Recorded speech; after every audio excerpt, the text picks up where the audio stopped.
Më 7 dhjetor, mandati kryeprokurorit Adriatik Llalla përfundon dhe zgjedhja e prokurorit të ri të përgjithshëm është ende e paqartë. Me ndryshimet kushtetuese në kuadër të reformës në drejtësi, sipas nenit 148A të saj, tashmë prokurori i përgjithshëm nuk e zgjedh më kuvendit drejt për drejt, por kandidatët duhet i propozojë Këshilli i Lartë i Prokurorisë dhe më pas votohet në kuvend me 3/5 e votave. Mandati i prokurorit të ri të përgjithshëm nuk do të jetë më 5 vjet, por 7, në kushtet kur Këshilli i Lartë i Prokurorisë nuk është krijuar ende. Edhe kryeprokurori nuk mund të zgjidhet, por ligji për organizimin e prokurorisë ka parashikuar një nen tranzitor që i përgjigjet kësaj situate, të cilit i referohen edhe 2 misionet ndërkombëtare të asistencës për drejtësinë, Obdat dhe Euralius, të cilët kanë dhënë edhe versionin e tyre për zgjidhjen e Tingërçi.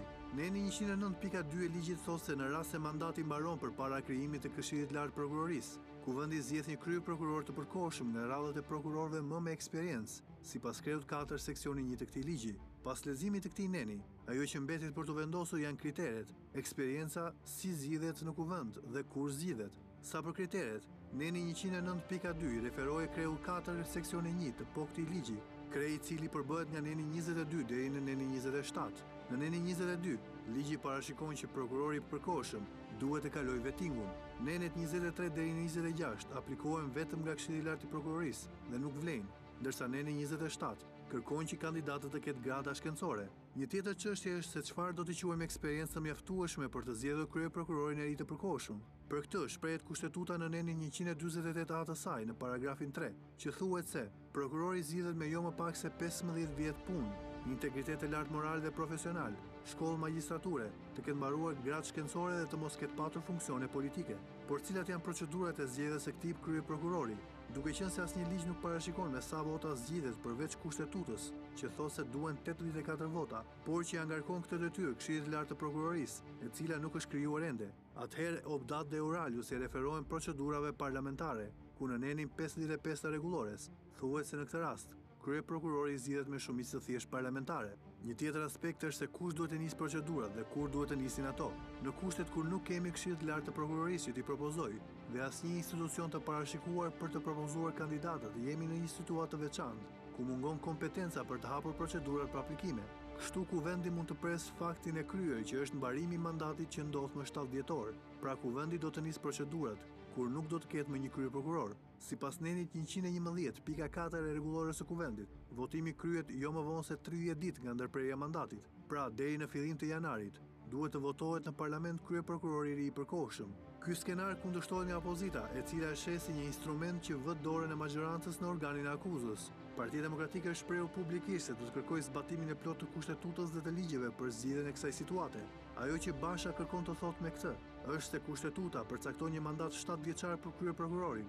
Dhe kjo do të thotë për opozitën se pavarësisht se mandati i Llallas kur e mori detyrën ishte 5 vjet, dhe nëse ligji ndryshoi, ai duhet i nënshtrohet ligjit të kohës, pra të respektojë 7 vitet që parashikohen.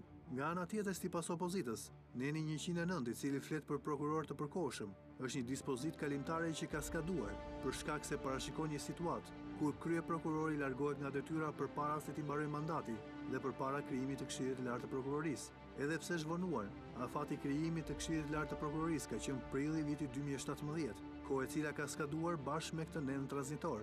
Për Partinë Demokratike, i vetmi institucion që duhet të konstatojë mbarimin e mandatit të kryeprokurorit Adriatik Llalla është Këshilli i Lartë i Prokurorisë dhe duhet të pritet deri në krijimin e saj, që do të thotë se Adriatik Llalla duhet të qëndrojë në detyrë. Këto dy skenare pritet të përplasen mes dy forcave politike dhe jo pak është në dorën e kryeprokurorit Llalla, i cili duhet vendos nëse do ta lërë zyrën apo do të kërkojë zgjatje të mandatit. Mirëmbrëma.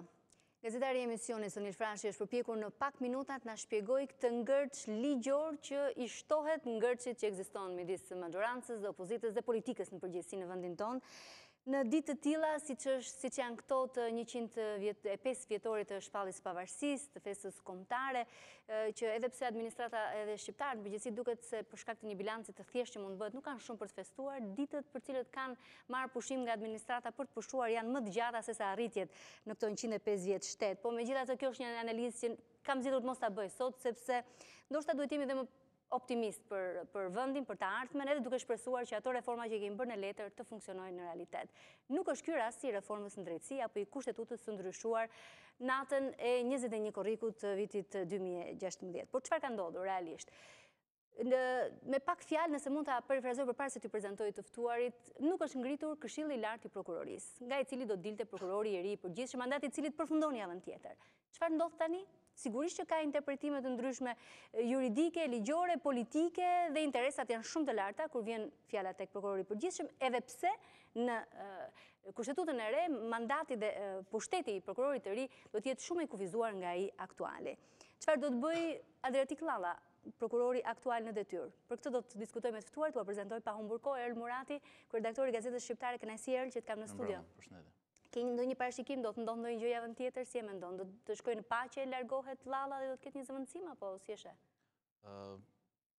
Nuk mund të bëj, le të themi, nuk mund të votoj një nga po themi pikat e zgjidhjes së krizës apo jo, një nga opsionet, por ajo që është e qartë është që ka një mungesë të thellë mosbesimi mes palëve, gjë që është karakteristikë e politikës shqiptare gjatë gjithë viteve të pluralizmit, dhe kjo sigurisht nuk e ndihmon situatën. Pra kemi ky ngërç ka dy dimensione. Pari është dimensioni juridik, siç ju përmendët me drejt, kushtetuta e re është miratuar në korrik 2016, pra po bëhen gati një vit e gjysmë që është kryer, po themi, pjesa makro e reformës në drejtësi. Nuk është kemi kanë kaluar dhe 8 muaj që ishin parashikuar në kushtetutë që të ngrihej KLP-ja? Pa diskutim. Janë ndjekur dhe ajo. Pra kemi le të themi një ngërç juridik, por nga ana tjetër kemi edhe ngërçin politik që sigurisht nuk e ndihmon situatën, kështu që unë parashikoj që jo thjesht javën e ardhshme, por situata të jetë e nxehtë, pra situata politike dhe jo vetëm politike, duke qenë se po t'i besojmë ambasadorit amerikan, jemi edhe para, po themi, një operacioni të madh që presupozohet të ndërpres lidhjet e krimit me politikën. Faleminderit Erl, do të flasim në vijim. Agrim Krasniqi, drejtori i Institutit të Studimeve Politike. Me mbrëma Agrim, kënaqësi që të kam në studio. Si e parashikon zgjidhjen e këtij ngërçi me prokurorin e ri të përgjithshëm? Unë personalisht besoj që më shumë është lojë politike se sa është ndonjë ngërç kushtetues. Nuk mendoj që aktorët politik kanë shumë për të bërë në parlament, sepse po të kishte një debat në lidhje me kushtetutën, secili nga aktorët mund shfrytëzonte të drejtën për t'u adresuar ndoshta edhe për interpretim gjykatë kushtetuese. Fakti që janë kujtuar momentin e fundit dhe deri dikur në këtë rast aktori kryesor do jetë aktori ndërkombëtar që do jap interpretimin qoftë edhe neneve, qoftë edhe zgjidhjes. Edhe Obdati dhe Uraliusi e dhanë interpretimin e tyre që duket se nuk ka gjetur miratimin e dy palëve. As nuk e kanë kundërshtuar në mënyrë publike. Kështu që është më shumë një lojë dhe ajo ftesa presh me kryeministrit e bërë edhe në studiot e Ora News për ftesë për takim me kryetarin e opozitës. Kështu që po bëhen disa çështje për cilën palët duhet të takohen njëra me tjetrën ose kërkojnë të takohen njëra me tjetrën. Dhe nuk besoj që lidhet direkt me mandatin e prokurorit dhe unë personalisht, nëse mund të flasim për prokurorin e përgjithshëm, ka qenë, po themi, dita që ai do largohet nga detyra do jetë lajmi mirë për Shqipërinë.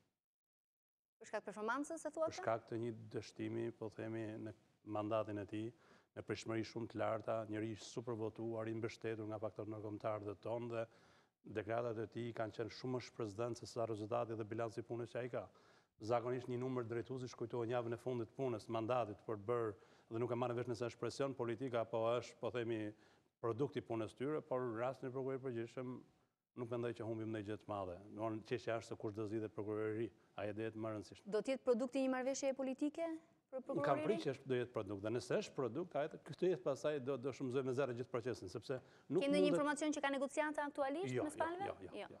Majoranca ka interes për negociata, opozita s'ka interes, sepse opozita as po shikoni në rastin e KQZ-s, edhe rastin e tjerë, u hodhu gjithë ajo debat dhe ja palët po pushojnë, sepse majoranca po gjuan çdo njeri për cilën opozita reagon në mënyrë që të mbledh një çështë çështjesh për të diskutuar në tavolinë. Megjithatë, javën tjetër, nga informacionet e emisionit të Night, prokurori i përgjithshëm po bëhet gati të largojë zyrën, të largohet nga zyra, pra dhe nuk do të ketë qëndrim të tij pas datës 7 dhjetor. Ne mbaj mend edhe zonjën Rama kur ishte prokurore, ajo gjatë mandatit pati një mandat tjetër dhe ju ndryshua mandati gjatë rrugës. Kështu që ajo pranoi praktikisht verdiktin e ndryshimit. Kështu që i detyruar zbatash. Dhe kam përshtimin që zoti Llalla është vetë interesuar që të mos ketë përplasje politike, po të mendoj për një mandat për veten e vet, për një detyrë tjetër. Faleminderit, Agrim, do të vijojmë në vazhdim edhe për punën e kryer aktualisht nga prokurori i përgjithshëm, po dhe nga ajo çfarë pritet ndodh. Avokat Mirë është në studio. Faleminderit, avokat.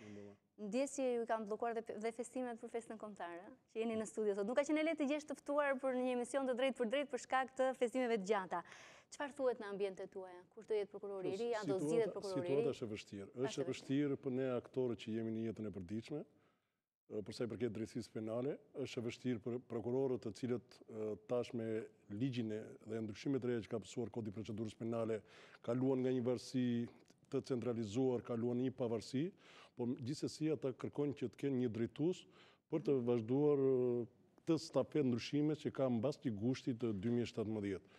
Përflitet shumë emra, por ajo që është më kryesore... Janë këto emrat që nxirren për në publik për të djegur? Përflitet shumë emra, por ajo që është më kryesore është që nuk do të ketë mbledhje apo votim nga Parlamenti Shqiptar për të shkarkuar. Për herë të parë, një prokuror i Republikës Shqipërisë do të menaxhojë mandatin e tij, që do të thotë kohën e fillimit dhe kohën e mbarimit, e cila ishte një garanci për një prokuror i përgjithshëm, do të shkojë drejt fundit në mënyrë natyrale. Pra në datën 6 apo 7, kur i mbaron mandati... Në 7 është dekretuar nga presidenti. I bie data 6 ora 12 i natës, nuk do të ketë një shkarkim. Kjo është fati mirë për shqiptarët, por se sa e ka arritur misionin e tij, kjo është për të diskutuar.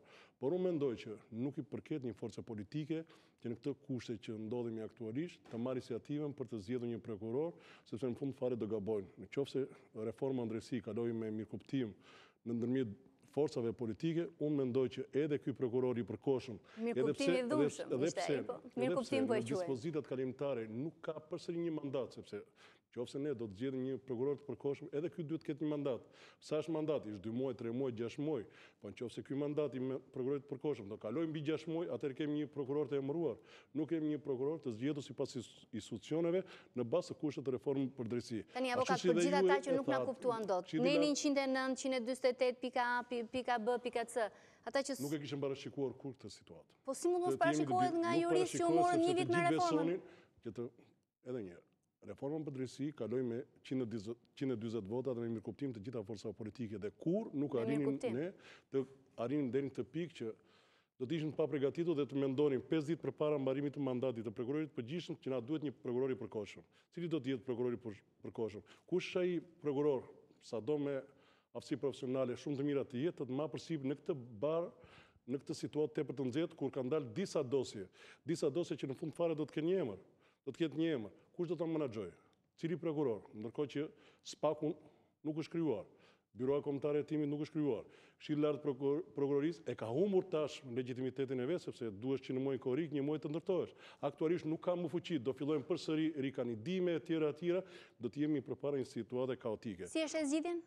Para se të hyjmë në detaje. Nëse forca politike nuk kanë dakordsi kur nuk do të kemi një prokuror i cili do të jetë pikërisht ai që ne kërkojmë. Po afrimi sa po tha fatkeqësisht. Nëse ne do të kemi një prokuror të emëruar, do të kemi vetëm një partjak. Mund të quhen lajm të mirë që të ketë një marrëveshje politike për prokurorin e përgjithshëm? Patjetër. Është vend politik. Do ndodh gjë të vënë prap. Kështu i bie. Nëse ka një marrëveshje për prokurorin e përgjithshëm, produkti i Këshillit të Lartë të Prokurorisë të shkonin në parlament 3 prokuror, madje dhe forca që është qeveri dhe forcat opozitare mos të dinin se kush do të ishin. Pra do ishin 3 prokurorë të dalë nga Këshilli i Lartë i Prokurorisë. Njëri prej tyre do të merrte mandatimin. Kurse aktualisht forca që është aktualisht në pushtet do emërojë një njeri dhe një prokuror i emëruar do jetë dështak. Sado aftësi profesionale do të jetë ai, do t'i binde urdhave partjake. Sado qoftë majtas apo djathtas, një prokuror i emëruar do ta ketë vetëm pjesë të civis, po kur nuk të arrit të çojë deri në fund dosjet që janë dhe mund të bëjë rrezik për gjuhët shtrigash, sidomos në këtë kohë. Ato në teori që peshku madh apo peshku vogël më në fund do të marrin një përgjigje sepse është skandaloze që prokuroria e përgjithshme ose prokuroria shqiptare të lozë me terma të tilla ku për neve nuk ka peshk, për ne kemi vetëm subjekt të veprave penale. Fjala peshk është fjalë rruge, nuk është fjalë ajo juridike. Afrim, ti vazhdon ta kesh shqetësim marrëveshjen? Rregulli është i tillë. Edhe rastin e zotit Llalla dhe përpara ka pas një kompromis politik në zgjedhjen e tij dhe zakonisht partitë kur bëjnë kompromis, zgjedhin një njerëz që kanë garant 3 liderit kryesor politik që nuk do ngasmoj asnjërin prej tyre.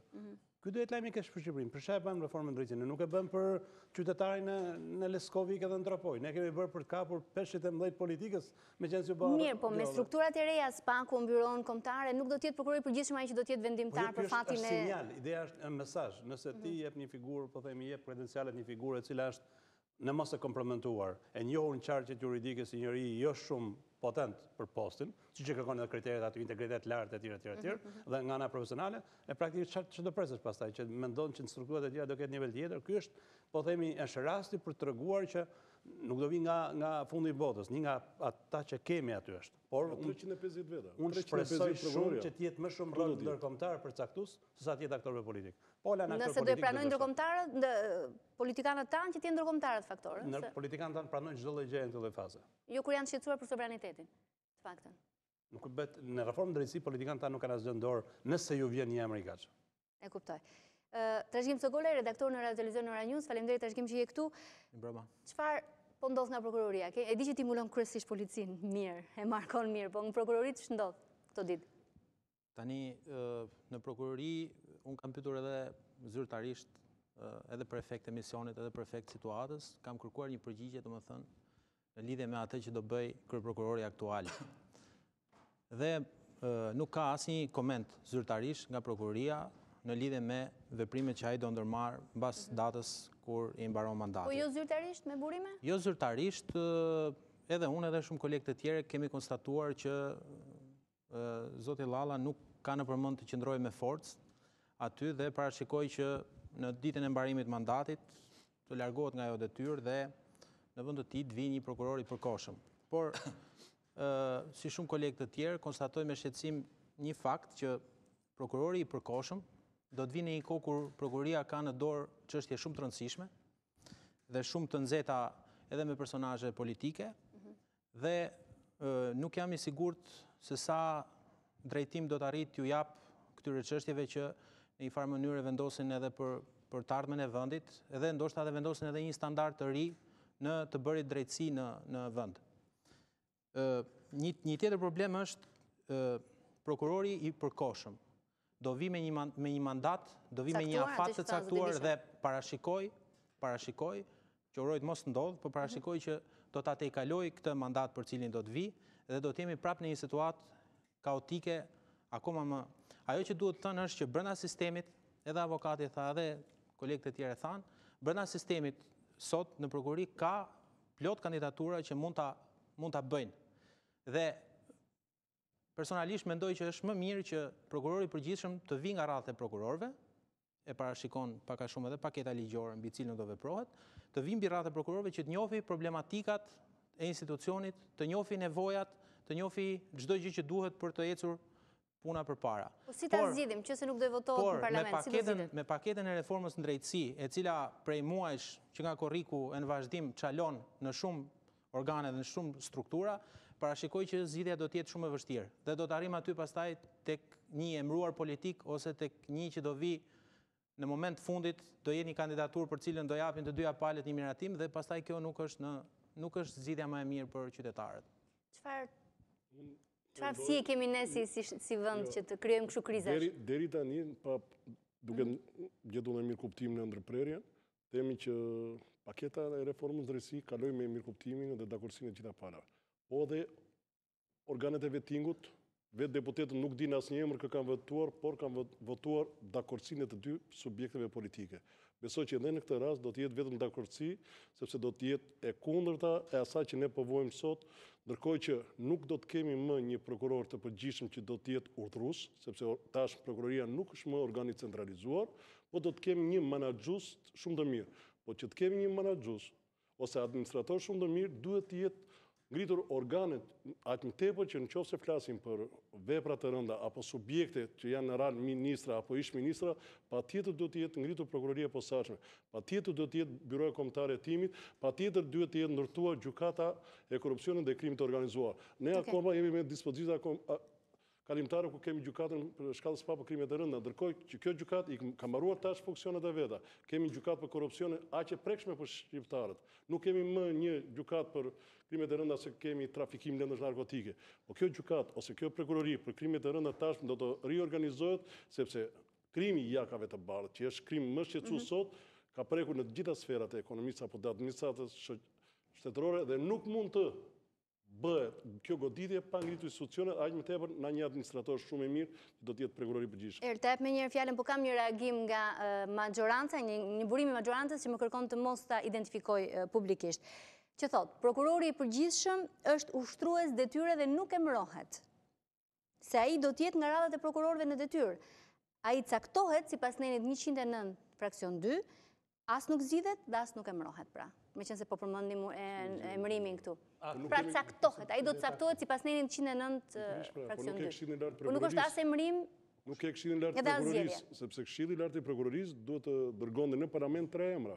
3 emra nga radhë të prokurorëve. Kurse aktualisht, kush do t'i dërgojë 3 emrat? Shoqatat e prokurorëve? Janë 2 shoqata të cilat janë ngritur njëra me tjetrën. Nuk ka pra. Do të bëj prokurorin, do bëj dhe funksionin e kryeprokurorit. Ndryshe nga gjyqësori që ka konferencën e gjyqësore, në prokurori funksionojnë 2 shoqata diametralisht të kundërta, një që ngriti Ina Rama, një që u ngrit nga prokurori i Përgjithshëm. Cila nga këto shoqata do të dërgojë emra në parlament? Nga do t'i gjej komisioni i ligjeve emra, apo do të jenë kandidatë vetë shpallur? Jo, që ta shpjegojmë këtë reagimin pak që kam nga majoranca. Ideja është që prokurori që do jetë nga radhët e 350 që janë prokuror? Rreth 350. Pra do të jetë prokuror dhe do të caktohet për një kohë të caktuar të bëjnë dhe kryeprokurorin. Kështu të paktën është interpretimi 109.2 sipas majorancës.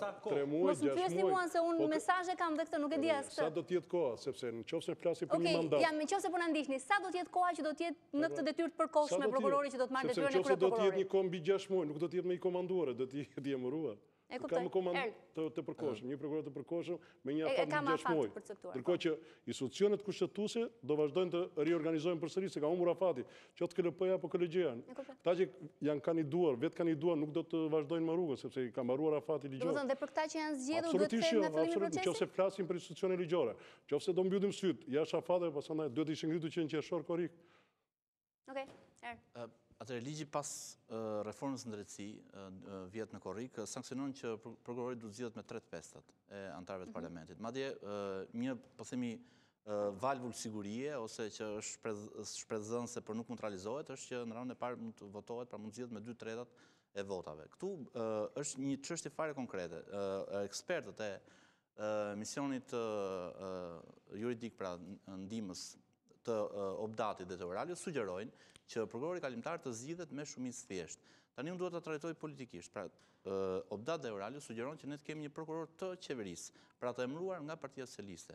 Unë mendoj që në situatën në cilën ndodhet Shqipëria, gjëja e fundit që kemi nevojë është që të zgjidhet një prokuror nga Edi Rama ose nga Partia Socialiste, pra me votat e vetëm një partie. Dhe këtu duhet flasim për çështje konkrete, domethënë një nga çështjet më madhore që po diskutohen në politikën shqiptare është implikimi ose akuza prokurorisë se ish ministri i brendshëm i këtij vendi është i lidhur me trafikun e drogës. Dhe ka një akuzë, po themi, ose dyshime nga ana prokurorisë, të cilat nëse vërtetohen, pra janë 3 akuza kundër ish ministrit brendshëm, të cilat nëse vërtetohen, ish ministri rrezikon 20 vite burg. Tani, në situatën kur dosja italianëve është etiketuar nga kryeministri si letra magazinash, ajo gjëja fundit që duhet në këtë vend është që të kemi një prokuror të qeverisë. Sepse edhe si parim, për definicion, nuk është se është çështja se është Partia Socialiste në pushtet, mund të ishte edhe Partia Demokratike. Tani do vihet një prokuror nga qeveria, ky prokuror çfarë peshish do kapi? Do kapi peshqit e partive të vogla apo do kapi peshqit e opozitës? Presupozohet që prokurori të jetë në anën tjetër të barrikadës, me qeverinë dhe qeverisjen. Presupozohet që prokurori i Përgjithshëm dhe sistemi i drejtësisë të jetë në anën tjetër të barrikadës me pushtetin tërësi, me qeverisjen tërësi, pra jo thjesht me kryeministrin. Por nëse ky prokuror, pra ky që do ngrej akuzën, vjen nga radhët, po themi, ose emërohet vetëm me votat e Partisë Socialiste, atëherë është e sigurt që jo reforma, se reforma mund të funksionojë mrekullinë letër, atëherë drejtësia është e dështuar. Ne jemi në një situatë ku shpresojmë që vitin e ardhshëm të kapen, po themi, ata që quhen peshqit e mëdhenj, por në situatën aktuale, nëse i referohemi dhe deklaratave të ambasadorit amerikan, ai, po themi, sugjeron, rekomandon, propozon, ose edhe urdhëron, po themi, në thojza, në mënyrë simbolike, metaforike, të shkëputen lidhjet e krimit me politikën. Pra ambasadori amerikan, se ne vetëm kështu besojmë, se po të flasim me idetë tona, thonë jo je opozitës, je kësaj. Ambasadori amerikan këtë vend ka thënë që këtu ka lidhje të krimit organizuar me politikën. Tani me këtë politikën, me Partinë Libra, që është jashtë parlamentit, pra këtu bëhet fjalë për çështje shumë konkrete dhe prokurori i Përgjithshëm duhet të jetë mundësisht i pavarur, pra i propozuar nga vetë prokuror, ose me një konsensus. Jemi në situatën kur një vit më parë ambasadori amerikan ka deklaruar që Shqipëria nuk po arreston Klement Balilin, duke vënë seriozisht në diskutim vullnetin e saj për të luftuar krimin në këtë vend. Madje e ka artikuluar shprehjimisht që çfarë mesazhi jep Shqipëria që e ka seriozisht luftën kundër peshqeve të mëdhej, nëse nuk arreston Klement Balilin. Ne jemi 2 vite mbasi përmendet kjo çështje, çfarë bëri prokuroria? Arrestoi hotelin. Nuk ka asnjë përpjekje serioze për të sekuestroi, do të thënë e kontrolloi, ti e kupton, domethënë, po them në mënyrë ironike, arrestoi hotelin sepse aty ishte hoteli. Mbaroi sezoni veror, shkoi arrestoi hotelin. Dhe jo vetëm për çështjen Balili, por edhe për çështje këtu ke 3 drejtues policie që ish drejtues policie, të cilët janë në arrati. E gjithë struktura e sigurisë të vendit, sepse misioni juaj është jo thjesht për çështjen prokurorit, por me sa folëm edhe për çështjen në përgjithësi, është për tokë. Ne kemi një ish-ministër të brendshëm i cili akuzohet për grup kriminal, kemi një ministër të brendshëm, familjarët e cilit akuzohen, por unë këtu ndahem me këto akuza sepse natyrisht familjari i çdo zyrtari mund të jetë implikuar në precedent, por nuk ka faj direkt zyrtari. Kemi një drejtor të përgjithshëm policisë, i cili ka qenë i akuzuar nga prokuroria për shpërdorim detyre, dhe është pezulluar nga detyra me vendim të shkallës parë, gjykatës faktit, dhe më pas mbas presionit politik të partisë në pushtet, gjykata e apelit nga Afrika e riktheu në detyrë, kemi një shërbim informativ i cili është pa kryetar, sepse nuk ka komunikim me skrebet të shtetit. Pra, kemi edhe një kryeprokurori, të cilit i mbaron mandati javën e ardhshme. Pra, në tërësi, mesazhi që shteti jonë jep krimit është që vazhdoni bëni qef, sepse nuk ka asnjë mundësi, ose po them nuk ka asnjë shpresë në të ardhmen e afërt të fillojnë këtë vend të bëhet drejtësi dhe të bëhet ajo që kërkojnë të gjithë partnerët tanë ndërkombëtar, që të goditen lidhjet e krimit me politikën. Në situatën aktuale dhe nëse do zgjidhet një prokuror vetëm nga qeveria, me votat e qeverisë, unë dyshoj që këto lidhje, pra lidhjet e krimit politik do të ndërpriten. Po, avokat, kështë diçka? Unë desha të thosha edhe një, ka ikur koha ku prokurori i përgjithshëm urdhëronte fillimin e hetimit apo kontrollonte hetimin. Sot prokuroria është organ i pavarur me ligj, që nga data 1 gusht të vitit 2017 nuk kemi më një organ të centralizuar ku roli i prokurorit të përgjithshëm është aktiv. Kemi një prokuror të përgjithshëm sot, qoftë ky që është apo ai që do të vi vetëm në cilësinë e administratorit, por që të urdhëroj fillimin apo ndjekje penale apo dërgimin e çështjeve në gjyq, duke urdhëruar prokurorin e prokurorëve më të ulët apo ndonjë drejtues prokurorie, nuk mundet më, sepse çdo prokuror sot është i pavarur në ushtrimin e ndjekjes penale. Avokat, një pyetje, se ju jeni më ekspert. A ka drejt kryeprokurori të transferojë prokurorët në një rast tjetër? Sot po, pa ngritur Këshilli i Lartë i Prokurorisë, kjo është loja që po bëhet sot. Ka disa muaj që prokurori i përgjithshëm ose ky prokuror i përkohshëm, prokurori i përkohshëm ka të drejtë të lëvizë për nevoja pune. Këshilli i Lartë i Prokurorisë në mos dëgjimin e urdhrave që ai bën, e vetmja gjë është zvendësimi i prokurorit për një çështje apo delegimi si i komanduar në një rreth tjetër apo i komanduar si drejtues prokurorie. Sepse nëse do të kishim Këshillin e Lartë të Prokurorisë, i cili është këshill emërtese dhe transferimi i prokurorëve, roli i prokurorit të përgjithshëm do zbehesh.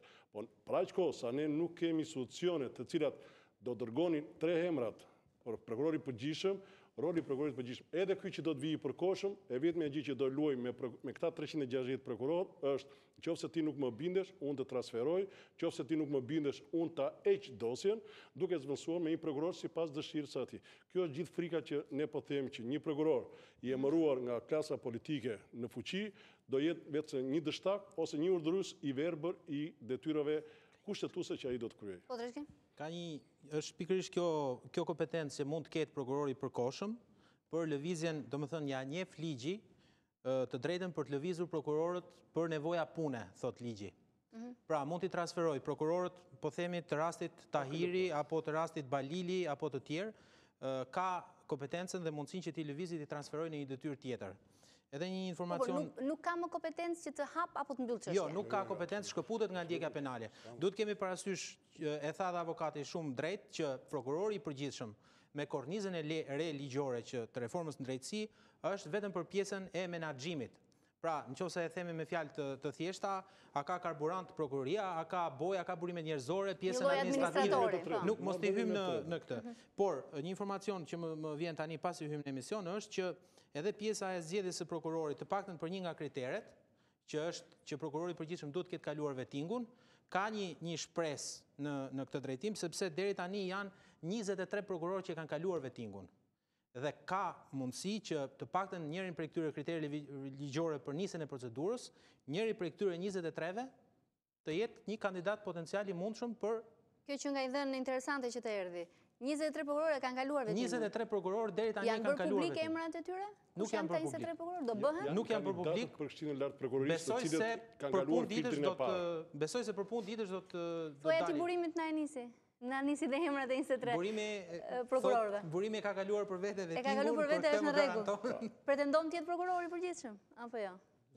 Kam vetëm një sqarim para se do të shkojmë publicitet, se do rikthehemi në pjesën e dytë, do të flasim atje edhe për marrëdhëniet e prokurorisë me policinë. Mandati i prokurorit përkohshëm do të jetë aq sa të krijohet KLP-ja pra. Që i bie rreth 8 muaj. Nga burimi im ky. Çfarë? Aq sa të krijohet Këshilli i Lartë i Prokurorisë. 8 muaj e ka në kushtetut. Është parashikuar që brenda 8 muajve duhet ngrihet. Kështu që me deduksion ligjor i bie 8 muaj. Komandim dhe i përkohshëm më shumë se 6 muaj. Nuk mund të jetë i përkohshëm shumë se 6 muaj. Absolutisht. Publicitet, rikthehemi.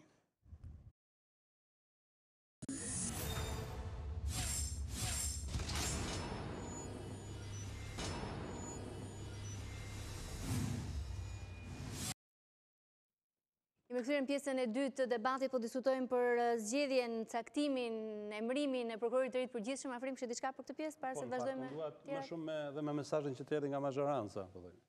Në fakt, një mazhorancë e përgjithshme do duhet që dilte në mënyrë publike dhe të pranonte përgjegjësinë publike që ka dështuar për të zbatuar afatet e reformës drejtësi, dhe që datën 6 dhjetor nuk e konsideron si datë suksesi për të siguruar një emër, por datë dështimi.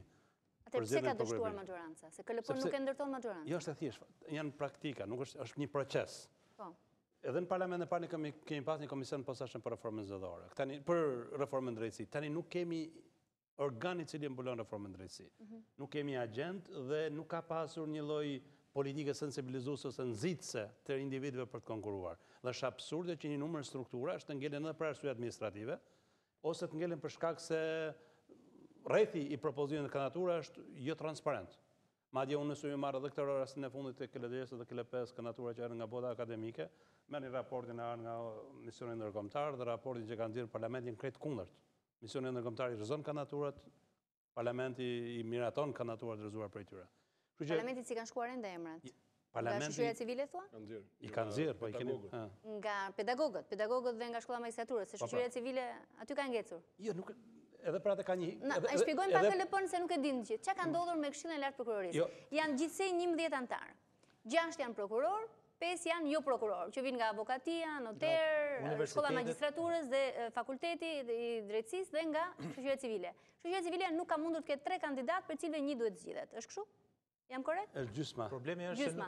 Ma thuj gjysmën tjetër. Nuk ka asnjë kandidat që plotson kriteret, sepse kriteret janë bërë shumë të vështira, shumë të ashpra. Gjysma tjetër, Afrim? Jo, personalisht është pak ndryshe. Ka kandidat që plotson kriteret, por procedura dhe mekanizmi i konkurimit u bë i tillë aq i mbyllur dhe aq i paralajmëruar sa u duk sikur janë përcaktuar emrat kushdohen.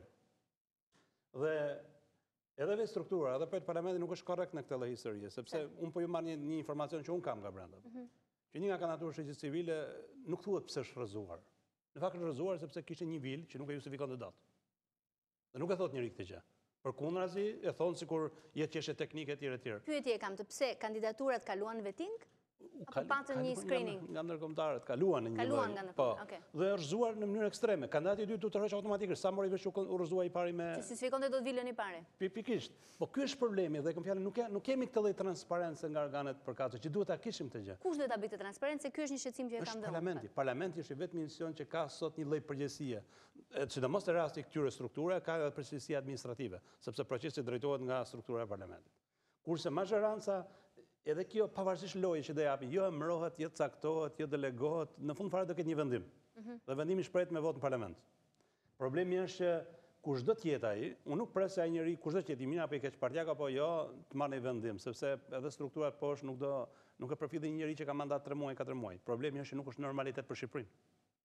Dhe është absurde që Shqipëria të pretendojë një status pozitiv vitin e ardhshëm kur me drejtë siç tha kolegu, të reforma drejtësi nuk japën rezultat, procesi nuk arrin do të jetë sot deri në fund, prokurorin e kemi të emëruar, shërbimin sekret bllokuar dhe një serie strukturash problematike. Kështu që duke i mbledhur të gjitha këto, ky është një nga ato gjërat për cilat unë besoj që Pjesëja është më gatshme për të lëshuar. Pse është e gatshme për të lëshuar? Sepse janë ndërkombëtare që kanë prioritet më të madh për të kërkuar. Ne mos harrojmë që Brukseli ka kërkuar zbatim të vetingut. jo ngritje institucionesh, por ka kërku zbatim që t'jepte hapjen e negociatave më pas. Lajmi sot ishte se për shembull për herë të parë keni parasysh që bën ca ceremoni që u përrun zyra, luks e tjerë dhe gjithçka gati. Lajmi sot që kanë filluar zyrat edhe komisionit po themi vetting te niveli 2 dhe nga thëna të bërë është një histori kaq e gjatë, kështu që ka një lloj sensibilizeti për të filluar normalisht punën, se puna reale nuk ka filluar ende. Dhe në moment që të filloj puna, pastaj mund flitet për kandidatura. Unë prisja që po themi shumë prokurorë të kalojnë edhe vettingun, sepse keni parasysh ka qenë organ gati i kontrolluar nga prokurori i përgjithshëm, dhe është e vështirë të gjesh prokurorëve shkelje nga ana praktike etj. Profesionale. Problemi i pasurisë dhe problemet tjera pastaj janë histori tjetër. Kushtet e gjyqtarëve është krejt ndryshe. Pse është ndryshe? Pse prokurorët ishte më kollaj të kalojnë vettingun? Kanë qenë më të pavarur gjyqtarët. Prokurorët kanë pasur një centralizim, një kontroll. E kanë alibin, domethënë, gjithmonë që me urdhër me gjëra ndërsa gjyqtarët nuk mund të ndërhyjnë. Po pasurinë e tyre nëse nuk e arsyetonin dot? Pasuria është shumë se sa do të jenë aftë për ta. Është shumë interpretueshme. Një sekondë, se po thua që ata që po bëjnë vettingun nuk kanë mundësi të gjejnë pasuritë e prokurorëve? Unë personalisht mendoj që mekanizmat që ata kanë në dispozicion janë shumë të kufizuara. Përfshiten ndërkombëtarët? Ndërkombëtarët, po varet çfarë duan ndërkombëtarët. Sepse në moment që ndërkombëtarët duan reformën që e kanë sponsorizuar dhe e kanë mbështetur. Po flasim për publikun. Nëse ndërkombëtarët kanë partner kryesor 3 liderë politik, nga të cilët disa prej tyre janë njerëz më të korruptuar në Shqipërisë, mos mendo që ndërkombëtarët do merren me gjyqtarin e fundit të Shqipërisë. Ata duan të japin po themi një lloj panorame të përgjithshme që gjërat ndryshojnë në Shqipëri. Dhe ata nuk janë të interesuar e 200 prokurorë dhe gjyqtarë të ndershëm. Ata duan gjejnë 20 të ndershëm. Dhe pastaj pjesa tjetër do jetë mbushje siç ndodh gjithmonë. Siç ka ndodhur në vendet e tjera, me 20 veta bëhet reforma në të vend. Dhe nëse i kanë gjetur këta 20, unë kam përshtypjen pjesën më të madhe i kanë gjetur, të tjerë nuk kanë rëndësi, janë numra. 23 pas kanë kaluar të paktën. Po mirë, po varet çfarë kanë kaluar, sepse çështja është edhe sikur të kalojnë, nuk zgjidhet gjë sepse është një proces efekt domino. Ne kemi një njoftim nga kryetari i parlamentit që do hidhet po themi shorti i Kedit. Në fillim muajit mos gaboj në dhjetor, javën e ardhshme, sipas kërkesës Presidentit të Republikës. Unë personalisht mendoj që kjo do shfrytëzohet deri diku për negociata politike, qoftë edhe me presidentin, qoftë edhe me qeverinë dhe parlamentin për të arritur një kompromis. Por kompromisi jam i bindur që do afrohet nga të huajt.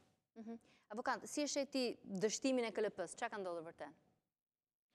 Mua është mungesë totale e të dy forcave politike të cilat nuk dëshironin, sepse në qoftë se do të kishim atë dakordsi që filloi kur 140 deputetët votuan reformën drejtësi, në momentin që kaluan organet e vettingut, që kaluan me listë 23 apo 25 sa ishin shkallë e parë e apelit, ku vetë deputetët nuk morën vesh se kë votuan, mendoj që dhe në rasti konkret, kur jemi jashtë afateve të ngritje të këtyre institucioneve, mendoj që të gjitha forcat politike duhet të japin dakordsi që sa më shpejt KLP, KLG-ja dhe KEDI duhet të ngrihen në mënyrë urgjente që të arrijnë të prodhojnë dhe pasandaj funksionin deri në bazë. Momenti që jemi aktualisht, ku prokurori i përgjithshëm ende nuk dihet që do mbarojë mandatin datën 6, po ende nuk dim se sa ditë do të rri prokuroria e përgjithshme pa drejtues.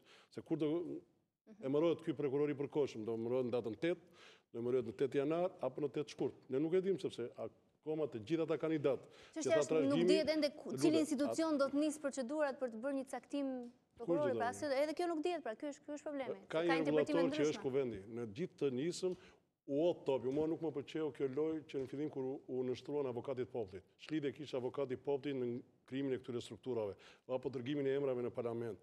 Si institucioni i pavarur. Avokati, absolutisht jo, s'kishte lidhje avokati popullit. Duhet kishe komisioni ligjeve, duhet të ndërtonte nën komisionet e veta, që këto nën komisionet të merresh një nën komision me krimin e Këshillit të Lartë të Prokurorisë dhe një nën komision të merresh me Këshillin e Lartë Gjyqësor dhe brenda një afati caktuar. Kishte shumë kandidat potent, po aktualisht ka humbur besimin që këta, duke e parë që antarët janë të paragjykuar dhe janë të rrequr. Janë të rrequr qoftë prokuror apo nga shoqëria civile për ata 6 që do përbëjnë 6 që vinë nga shoqëria civile apo Këshillin e Lartë të Prokurorisë, apo në Këshillin e Lartë Gjyqësor.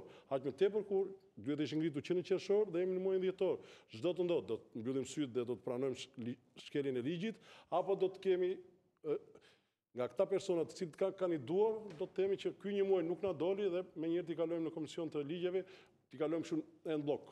Ka pas edhe kërkesa të tilla që u shtën atyre që kanë kandiduar për KLG-n, kanë thënë kaloni edhe për KLP-ja, kandidoni edhe aty që të plotësojmë numrin. Nuk kanë ndonjë pengesë. Po nuk di, a e kanë bërë të gjithë? Ka Ka, po nuk ka ndonjë pengesë që kalimi kandidaturave KLP, KLG, nuk ka ndonjë pengesë. Këtu problemi më i madh është kandidatura ka, po problemi a ka besim që do të zgjedhë më të mirët e më të mirëve?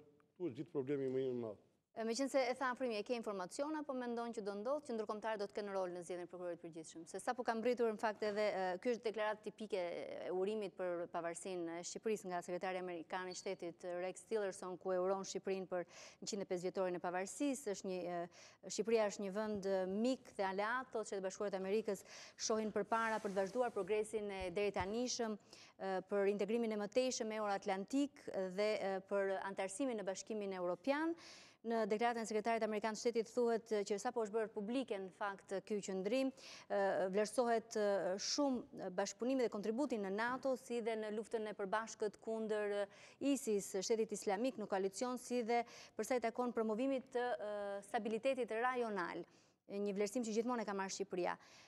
Ne i kërkojmë qeverisë së Shqipërisë, thot Tillerson në këtë qëndrim, që të vazhdojë përpjekjet për zbatimin e reformave kyçe, siç është reforma në drejtësi, për të luftuar korrupsionin publik, si dhe luftën kundër krimit të organizuar. Këto janë hapa të rëndësishëm për të siguruar vazhdimin e një të ardhmeje më të ardhmes prosperoze, thot, përsa i takon popullit tuaj. Urime popullit shqiptar për ditën e tyre kombëtare. Ky nuk qenë ka telegramorimi, që nga fletëthirja, sepse në telegramorimit përmendesh. Është tipike, kam përshtypjen, gjithmonë e kanë thënë reforma. Ka qash për fjalën korrupsion për 29 nëntor. Korrupsion publik, madje. Ja, ta them dhe njerëz se domun ky ishte përkthim simultan, ndjes për ndonjë gabim, sepse sapo ka mbritur. Thot, i kërkojmë qeverisë shqiptare që të vazhdojë përpjekjet për të zbatuar reformat kyçe, siç është reforma drejtësisë, lufta e korrupsionit publik. Po. Pikisht, ky është një mesazh dhe ky është prioriteti, ju praktikisht e morët përgjigjen edhe me pyetjen që vet. Unë di që javën e kaluar ka pas 2 konsulta ndërkombëtare, ka pas nivel diplomatësh edhe nivel lart diplomatësh, nivel ekspertësh, për gjetur zgjidhje, por keni parasysh që në gjithë të mori gjërash nuk është problem themelor për ndërkombëtarët nëse marrë mandatin me 6 dhe kush do vi me 7. Sa është çështje teknike, më shumë se sa çështje e madhe për të huajt. Problemi kryesor i tyre është të jetësohet reforma, nis vettingu dhe të nis procesi. Kështu që për ata ka qenë shqetësimi kryesor, me ndjenin time do vinë edhe javën e parë dhjetorit, nga fundi javës dhjetorit do vinë disa ekspertë ndërkombëtar për të bërë trajnime, konsulta, jo publike, me tërë stafet se si duhet bërë gjërat e tjera. Këtë do trajnojnë se? Të gjithë ata që i kanë letra mbi tavolinë, por kanë vështirësi për ti, ose po themi ka dilema se çfarë praktikash do ndiqen për të verifikuar informacionet e shërbimit sekret, informacione të tjera, të cilat nuk ndoshta sipas avokatit ndonjëherë shkelin drejtat e njerëzit, por që në këtë rast ne kemi parashikuar apo themi që drejta për reformë drejtësi është e drejtë. E te i kaloi këtë. E te i kalon ndoshta sepse ne kemi nevojë të marrim burime dhe burimet e gjitha duhet merren konsiderat edhe sikur të jenë abuzive dhe sikur të jenë tjera. Pastaj çështja e procesit duhet të jetë shumë i ndershëm dhe shumë transparent. Gjë që i mungon tillë procesi. Sot në Shqipëri nuk ka një faqe interneti zyrtare të shtetit ku informon për gjithë etapat e ecërisë procesit të reformës në drejtësi, ku kanë ngelur emrat, kandidaturat dhe problematikat. Dhe që këtu fillon, po themi, kur ne ja kemi kërkuar dhe bashkisë më të lagët Shqipërisë për që nuk e bën gjithsesi, po. Po dakord, për ndjemi i kërkojmë këtë dhe nuk e kërkojmë tyre ku vendosë fati i Shqipërisë. Që kjo është apel dhe kam përshtypjen pas saj përsëri do kemi një lloj zhvillimi të ri. Ke diçka për këtë? Jo, është drejt shqetësimi i kolegut, sepse edhe unë këto ditë jam konsultuar me faqen internetit që është reforma drejtësi.al, dhe shkret e pa zhërnuar dhe shkret e vështirë dhe pa mundur që ti të marrësh. A, nuk është funksionale. Jo, ka parlamenti, por ka më keq. Jo, në rregull, po është vërtet kjo procesi edhe në faqen e parlamentit, domethënë shkret e pa zhërnuar dhe e pa përgjithësuar, domethënë të duash të informohesh çfarë ndodh me procesin, nuk ke një burim. Si vite kandidatë nuk e ke. Është e pamundur, do të dërosh me burimin personale, po për publikun domethënë është e pamundur që të marrë vesh ku ka ngecur konkretisht gjithë procesi i reformës, sepse këtu është dhe SPAK-u edhe Byroja Antikorrupsion që nuk është ngritur, nuk ka filluar nga puna e tjera. Përpos do të kujtoj Ilva me që lexova mesazhin e Tillerson, se sot ishte edhe mesazhi i presidentit Donald Trump, i cili, këta janë mesazhe formale, po themi, që bëhen në festën kombëtare, por edhe ai thotë këtë vit mirëpritëm zbatimin nga ana e Shqipërisë të reformave kyçe të drejtësisë, të cilat e kanë sjellë vendin më afër qëllimit për të hyrë në Bashkimin Evropian dhe bashkëpunimin më të madh rajonal. Që të jemi sinqert, unë këto i lexoj edhe si mesazhe po themi deri diku formale dhe po themi këmbana ose çanga që ne duhet t'i shkundim e t'i tundim fort për të zgjuar njëri tjetrin dhe për të kuptuar që jo reforma në drejtësi thjesht si proces juridik, por drejtësia është detyra jona dhe nuk është një lloj detyre që ne kemi ka shif faktorin ndërkombëtar, por ka shif në fundit vetes tonë dhe të ardhmet të fëmijëve tanë. Më duket si klishe, por nga drejtësia burojnë gjitha, kemi folur edhe herë tjera në këtë studio, edhe liria shtypit po doni, edhe situata ekonomike, edhe mirëqenia sociale, pa nëse nuk ka drejtësi, prandaj është detyrë e të gjithëve. Se këtu duket që ka një lloj, po themi, interesi, lobësh fuqishme për të ruajtur statu quo-n, jo thjesht nga dy partitë politike, dy partitë kryesore që është e dukshme që mendoj unë, mendimin personal që nuk e duan reformën drejtësi, ose nuk duan drejtësi, se jo thjesht miratimin e ligjeve, por të bën përshtypje për shembull edhe po themi sjellja e prokurorëve dhe gjyqtarëve që të kalojmë vetting, ne kemi pasur deklarata të partnerëve ndërkombëtarë në fillim të këtij procesi ose pak muaj më parë, të cilët parashikonin që 1/3, ndoshta edhe gjysma e trupës së gjyqtarëve dhe prokurorëve të jepte dorëheqjen, ka ndodhur vetëm fare pak, mos gaboj rreth një duzinë gjyqtarë. Ka një pritshmëri nga ndërkombëtarët që kur të ketë efekte reale vettingu, atëherë do fillojnë dorëheqjet masive. Kjo është pritshmëria e tyre, nuk di nëse do realizohet. Minimalisht, unë nuk dua t'i paragjykoj, por kjo tregon minimalisht që ata nuk tremben pra nga ky proces. Nga ana tjetër, sipas çdo perceptimi publik, ne kemi, po themi, një trup prokurorësh dhe gjykatësh të korruptuar, madje kemi pasur partnerë ndërkombëtarë të cilët kanë thënë që mund mbeten fare pak veta, nëse ne zbatojmë si thua vettingun dhe çojmë në burg të korruptuarit, mbeten fare pak profesionistë, por e vërteta është që tregon ndryshe nga çka ndodh në vende të tjera, mos gabojnë Kosovë, ku shumë veta kanë dhënë dorëheqje, në Shqipëri tregon që ka një lloj, po themi, rezistence ose mungesë, si thua, besimi edhe nga vetë trupa e gjyqtarëve dhe prokurorëve që vettingu do arrit t'i prek ata. E vërteta është që faktikisht vitin e fundit, më falni, kemi pasur goditje të prokurorëve dhe gjyqtarëve, por ata ende vazhdojnë që qëndrojnë fort. Mos gaboj, vitin e kaluar ishte ku u godit, domethënë u zbulua një dosje korrupsioni gjykatës lartë, ishte paralelisht, ne kemi diskutuar këtu, ishte paralelisht me deklaratat e përjavshme të ambasadorit amerikan. Ambasadori amerikan ditet e paralajmëron të reformë drejtësi dhe që gjyqtarët do kalonin, po themi, në lupën e agjencive të ligjit të vendase dhe të huaj, dhe ndërkohë gjyqtarja e gjykatës lartë kemi lexuar përgjimet në sill ato 50.000 euro që do ikin në pushime shpejt. Pra kemi edhe një lloj, po themi, ajo që mua më bën përshtypje, kjo që një lloj mungese frike ose qëndrese edhe nga ana e vet e asaj pjese, po themi, të kalbur të drejtësisë, por pa diskutim që këtu është, po themi, si thua, faji ose përgjegjësia kryesore është e politikës. Pra mungesa e vullnetit politik është e drejta që thatë ju që edhe reforma u miratuar me konsensus si pasojë e presionit të jashtëzakonshëm ndërkombëtar, kur them të jashtëzakonshëm, madje edhe në kufijtë e, po themi, etikës diplomatike, sepse ne mbajmë mend që ambasadori amerikan doli në konferencë për shtyp dhe shprehu nominalisht pa kënaqësinë e tij politikan, duke thënë që keni zhgënjyer partnerët ndërkombëtar, prandaj them në kufijtë e etikës diplomatike, por unë dyshoj, ashtu si besoj çdo njeri ose shumica e njerëzve në këtë vend që politika shqiptare pa presionin ndërkombëtar do arrijë ta bëjë këtë gjë. Nga ana tjetër edhe publiku. Nuk duhet mund të flas me frazë diplomatike, por është e vërtetë, nëse duam drejtësi, edhe ne vetë duhet ngrihemi për drejtësi. Pra nëse ne shohim që në këtë vend ka mungesë, po themi, impunitet, pra ka pandëshkueshmëri, nëse shohim që ka pandëshkueshmëri, nëse shohim që asnjë ministër ose ish-ministër nuk shkon në burg për korrupsion, një zyrtar i lartë, ndërkohë që jemi një nga vendet më të korruptuara të Europës, atëherë edhe ne duhet ta ngrem zërin me mënyrën tonë, sepse unë tash duhet pranuar që edhe ne jemi pak hipokrit si njerëz, Ilva, pse? Sepse kur i kemi në studio, po themi, dhe këtu po bëj një mea culpa, ose populli thjesht kur i takon në rrugë, nxiton të bëj fotografi me këta politikanë për të cilët ka fakte dhe dokumenta nga prokuroria që janë të korruptuar. Pra duhet edhe të ketë një farë presionit brendshëm. Jo, po themi, ne shqiptarët të flem gjumë dhe të shpresojmë vetëm që ambasadorët do vinë të bëjnë magji me një shkop magjik, pra se në fund ambasadorët mbarojnë mandatin e tyre. Ne e dim që mandati i ambasadorit Lu duhet përfundonte, por ai është shtyhu sepse me shpresën tonë të madhe po themi do ketë presion për të ndodhur diçka në këtë vend, pikërisht atë që ai vetë paralajmëroi, citoi të godasin peshqit e mëdhej, Por në fundit ne nuk duhet të frenojmë vetëm tek shpresa që ambasadorët do vinë të ndryshojnë situatën në këtë vend. Trashëgim, ke diçka për KLP-n? Ç'a ndodhi? A do plotësohet? Si e ke parë? Në lidhje me 23 kandidatët që janë nënshtruar vettingut, më njoftojnë që në mes në muajit dhjetor do të bëhet publike përfundimi i këtij procesi, por nga ana tjetër shumica prej këtyre kanë probleme me afatin 15 vjeçar të. Pra nuk mund të jetë një nga këta që mund të caktohet për prokurorin. Mund të jetë, por rrethi i kandidatëve potencial është shumë i ngushtë. Unë desha të flas pak në lidhje me edhe me çfarë diskutuam para folësit, po flasim për reformën drejtësi, që është një gjë madhore në jetën e këtij vendi.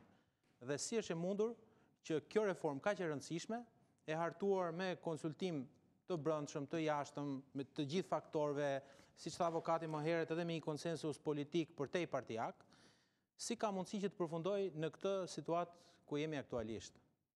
Pra që nuk dihet se si do të vazhdojë kjo histori, dhe këtu po flasim për gjykatat dhe për prokurorin, nuk po flasim për institucionet të dorës dytë. Është e vërtetë që sistemi i drejtësisë sot që flasim ka një nevojë jo për një reformë, po ka nevojë për një shkundje nga themelet, nëse flasim me fjalët e thjeshta të. Por problemi është që reforma tani ka nevojë për reformë. Kemi arritur në atë fazë sa që reforma ka nevojë të reformohet dhe të fillojë të zbatohet. Sepse ka ngelur pa u zbatuar. Dhe jo efektet, por e ka futur sistemin, unë di të them edhe një diçka tjetër. Si gazetar kam qenë në kontakt prej muajsh me prokurorin, me gjykatat, me OPG-t, me policinë, dhe ka një kaos, është një kaos. Sot flasim për çështje, u prek edhe më herët këtu, flasim për çështje që gjykohen gjykatën e krimeve të rënda. Po, e dini ju që gjykata e krimeve të rënda sot duhet kishte pushuar së funksionuari? E dini ju që gjithë vendimet, gjithë masat e arrestit janë nesër godite në gjykatën e Strasburgut?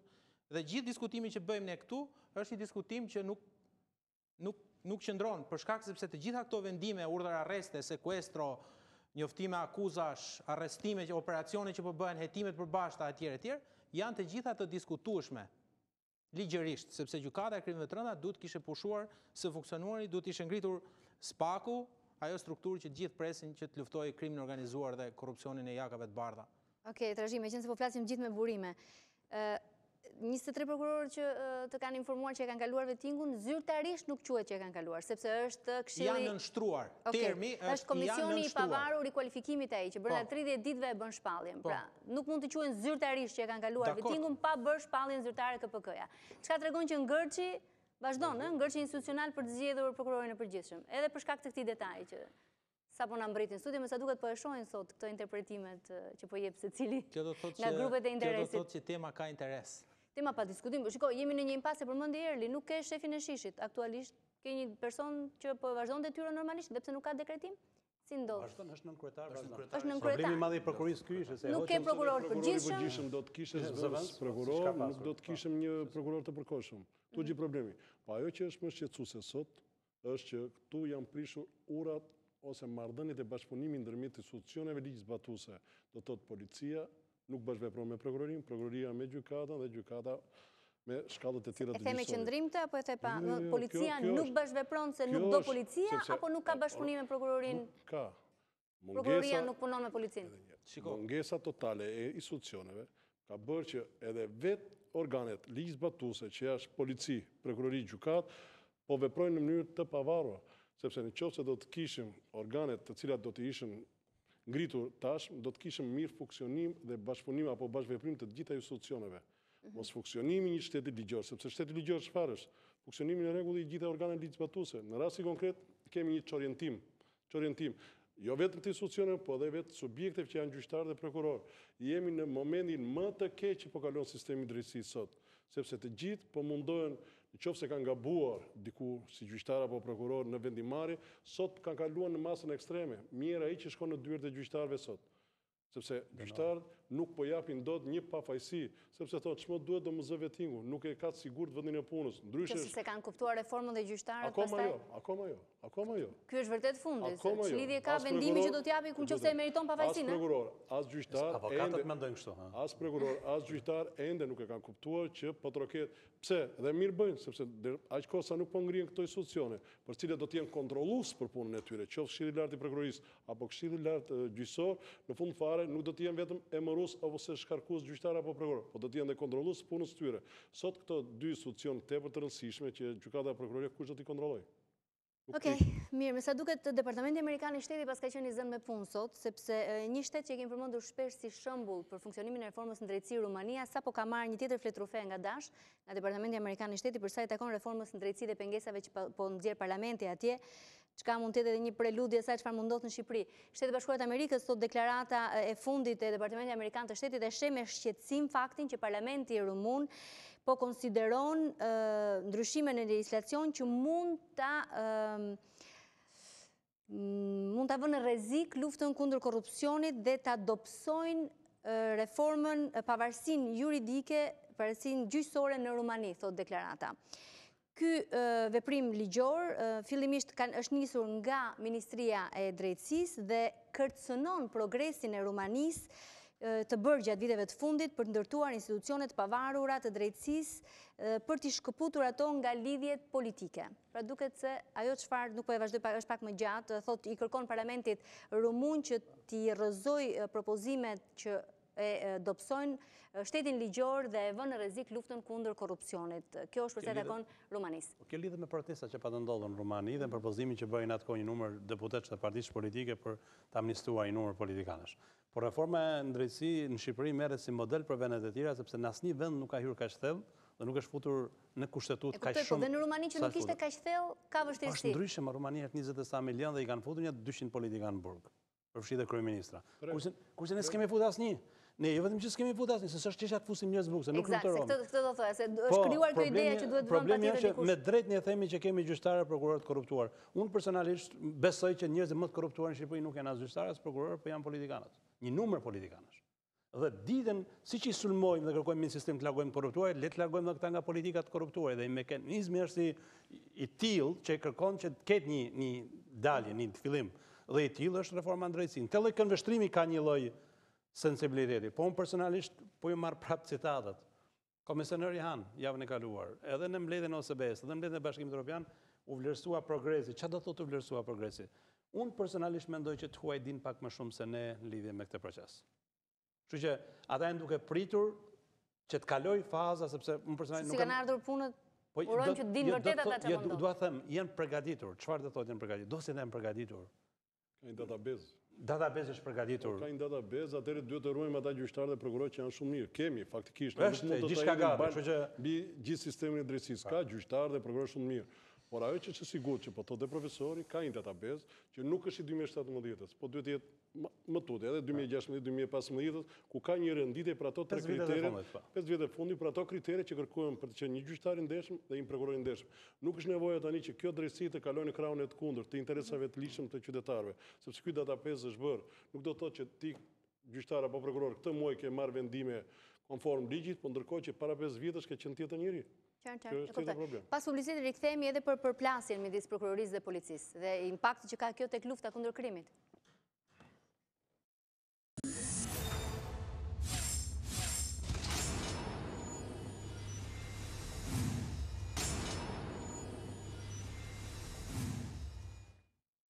Ndërkohë që vendi ndodhet pra në këto dilema, jo vetëm juridike, po edhe politike dhe mënyrën si do ta gjejnë për dal nga ngërçi për emërimin e prokurorit të ri të përgjithshëm, ka disa çështje, disa dosje të nxehta në tavolinën si të prokurorisë ashtu edhe të policisë. 3 urdhra arreste të lëshuara trashëgim nga prokuroria për të arrestuar 3 ish-drejtues të policisë shqiptare që nuk janë ekzekutuar ende pasi janë larguar nga vendi. Një kallëzim të ministrit Xhafaj për dekonspirim të operacionit dhe të këtij lajmi. Çfarë ka ndodhur realisht? Nuk komunikojnë institucionet, përveç se nuk kanë besim se kjo duket është edhe për publikun e thjeshtë është shumë e lexueshme. Atëherë, unë mendoj që raporti mes prokurorisë dhe policisë aktualisht që flasim është në ditët më të vështira. Dhe kjo nuk është një situatë, kjo ka precipituar tani, po nuk është një situatë që u krijua në ditët e fundit. Po flasim për një prokurori e cila ka ngritur akuzë ndaj ish ministrit të brendshëm. Po flasim për një prokurori e cila prej më shumë se një periudhë gati një vjeçare ka një çështje penale të hapur për shpërdorim detyre për drejtorin e përgjithshëm policisë që është akoma në detyrë. Nuk është e mbyllur çështja. Çështja im si keqër është akoma e hapur dhe është pa një vendim përfundimtar për shkak se pajisja rezulton që ka hyrë në Shqipëri dhe nuk ka dalë nga Shqipëria dhe ka qenë e pamundur deri tani që flasim që prokuroria ta qyr këtë pajisje dhe për shkak të imunitetit që ka diplomatik që ndodhet brenda ambasadës italiane, faktën këto janë burimet. Pikërisht. Po flasim për një ish ministër të brendshëm që sot është i pandehur nga prokuroria për vepra penale, shpërdorim detyre dhe trafikim të lëndëve narkotike, prezumohet i pafajshëm. Është i pandehur, jo. I person hetim. Në hetim. Është person në hetim. Nuk është i pandehur. I pandehur është kur është në gjykatë. Po, jo, pandehur kur para se të shkojë në akuzë. gjykatë. Është një fazë më teshme. Është person në hetim. Termi i saktë është person në hetim. Dhe kjo automatikisht mendoj se reflektohet në një raport të caktuar mes institucioneve.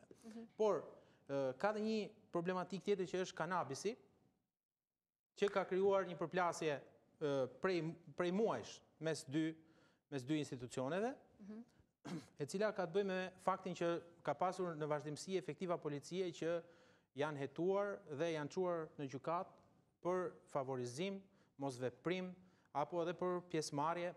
Rasti i fundit, tre ish drejtuesve të policisë në Vlorë dhe në disa qarqe tjera, është edhe çështja kulmore në këtë përplasje. Sipas informacioneve që unë kam, për të paktën 2 prej tyre, ditën që Prokuroria e Krimeve të Rënda ka firmosur urdhrat e arrestit për zotin Kohila dhe për ish drejtorin e policisë së Vlorës Llalla, ka pasur informacione të konfirmuara që ndodheshin në Tiranë ditën që është firmosur fletarresti i prokurorisë. Dhe në orët e para është çuar në Ministrinë e Brendshme, urdhër ndalimet e prokurorisë. Në orët e para të ditës nesërme. Në orët e para të asaj dite. Të njëjtës ditë. Në orët e para. Si është procedura, si është praktika? Atëherë. Si duhet kishte ndodhur? Po flasim për 3 persona të cilët janë në hetim të paktën prej 1 viti. Bëhet fjalë për parcela me drogë në fshatrat 3 Blob. Kush ka dieni për këtë që kanë qenë hetim paktën para 1 viti? Ka dieni dhe policia apo vetëm prokuroria? Ka dieni dhe policia, sepse policia ka qenë pjesë e veprimeve që janë kryer më pas. Po flasim për parcela me kanabis të kultivuara në fshatrat 3 Blov dhe Vela Bisht, të goditura në tetor të vitit 2016, kur atje është sekuestruar një sasi prej 24 ton kanabis. Është ajo sasia e famshme për cilën Ministria e Brendshme doli disa herë dhe tha që u bë gabim në matje, shifrat e pasaktra, 1-0 më shumë, 1-0 më pak. Që në atë moment është konstatuar që punonjës të policisë së Vlorës ishin të implikuar në këtë aktivitet. Dhe jo vetëm të implikuar me mosveprime, por merrin pjesë aktivisht dhe paguheshin me 300 euro në muaj, është një përgjim i datës 24 korrik të vitit 2016, ku këta policët flasin me njëri tjetrin, të paktën të nxjerrim lekët e makinës. I kemi nxjerrë, i thot, sepse kemi marrë 300 euro. Paguheshin 300 euro në muaj. Bisede datës 22 korrik, viti 2016. Ky punonjës policie që ka zhvilluar këto biseda, aktualisht është person në kërkim në bazë të një çështje që është në gjykim në gjykatën e krimeve të rënda. Por nuk është asnjë nga këta 3 ish drejtuesit e përmendur. Është një procedim i ndar. 300 euro drejtues. Është një procedim i ndar dhe që ka vazhduar të hetohet në Prokurorinë e Krimeve të Rënda mbas dërgimit në gjykatë të grupit të kultivuesve. Ky procedim ka qenë i hapur në momentin që është bërë publike dosja e ardhur nga Italia. Piknisja e gjithë hetimit, sipas informacioneve që unë kam, ka qenë komunikimet e këtyre policëve të Vlorës, këtyre policëve po flas të nivelit bazë, ose edhe diçka më larg, deri shef seksioni, me njëri tjetrin dhe me trafikantët, me kultivuesit e parcelave, ku përmend konkretisht shtetazi Taulant Haxhiraj bisedon me punonjësit e policisë dhe thotë që kjo punë bëhet me shtet. Po flas për të njëjtin grup. Vazhdon pastaj me përgjimet që janë bërë grupit të habilajve, ku përmenden njohje dhe raporte me strukturat e policisë. I referosh përgjimeve të bëra nga autoritetet shqiptare? Përgjime të bëra nga autoritetet shqiptare dhe nga autoritetet italiane. Po flasim në të dyja rastet, autoritetet italiane kanë pasur një hetim të nisur sepse ky grup kishte arritur deri aty sa ngarkesa të caktuara lëndësh narkotike i niste me avion të vegjël, fluturues sportiv, nga zona e Vlorës në drejtim të Italisë dhe ishte kthyer në një problem. Dhe në informacionin që unë kam, të paktën në dy raste, oficer dhe përfaqësues të prokurisë italiane kanë ardhur në Tiranë dhe kanë zhvilluar takime në Prokurinë e Përgjithshme, në prani edhe të drejtuesve të krimeve të rënda, po pastaj kanë pasur edhe seanca të përbashkëta në Prokurinë e Krimeve të rënda, takime për ecurinë e këtyre hetimeve. Dhe kanë depozituar vazhdimisht materiale dhe informacione që ata kishin mbledhur atje për këtë pjesë. Dhe piloti që ka transportuar drogën e këtij grupi është arrestuar në Itali. Në fund të gushtit të vitit 2016, është arrestuar me një ngarkesë 180 kg kanabis me avion. Ma thuaj me pak fjalë, çfarë do të thotë gjitha kjo? Kjo do të thotë që sot që flasim, Prokuria e Krimeve të rënda ka shpallur në kërkim 3 ish drejtues policie, të cilët nuk u arrestuan sepse mandatet, urdhrat, 2 prej tyre janë me urdhra ndalimi, që do të thotë Prokuroria i kishte në hetim prej muajsh dhe rezultonin jashtë Shqipërisë. Po flasim për periudhën ngusht shtator që rezultonin në sistemin TIMS jashtë Shqipërisë. U mor informacion që këta persona kanë hyrë në Shqipëri dhe nuk rezultonte në TIMS kjo gjë. Nuk ishte pasuruar, që do të thotë Pra informacioni që kanë hyrë nuk vinte nga TIMS-i, po nga vinte? Nuk vinte nga TIMS-i, vinte nga, po flasim për një proces që është bërë nga shërbimi informativ në mënyrë permanente dhe që ka pasur një komunikim me prokurorin në këtë drejtim. Dhe të dy këta persona rezultonte që ndodheshin në Tiranë dhe kishin kaluar, është një histori më vete, kanë kaluar me dokumentat falsifikuara, kanë kaluar në rrugë toksore, kanë zbritur 100 metra nga pika kufitare dhe kanë kaluar në këmbë, nuk rezultonin në TIMS, por ishin lokalizuar 2 prej tyre me urdhrat e ndalimit që janë, ishin lokalizuar në Tiranë. Mirë, se po i thua shumë kollaj gjithë këto gjëra. Do të thotë dikush në polici ka manipuluar TIMS-in? Jo, nuk them që ka manipuluar TIMS-in, unë them që personat në fjalë, duke njohur sistemin, duke qenë ish polic, kanë vepruar në mënyrë të tillë që mund të kenë kaluar në këmbë, mund të kenë kaluar me dokumenta falso. Ky nuk është rasti i parë.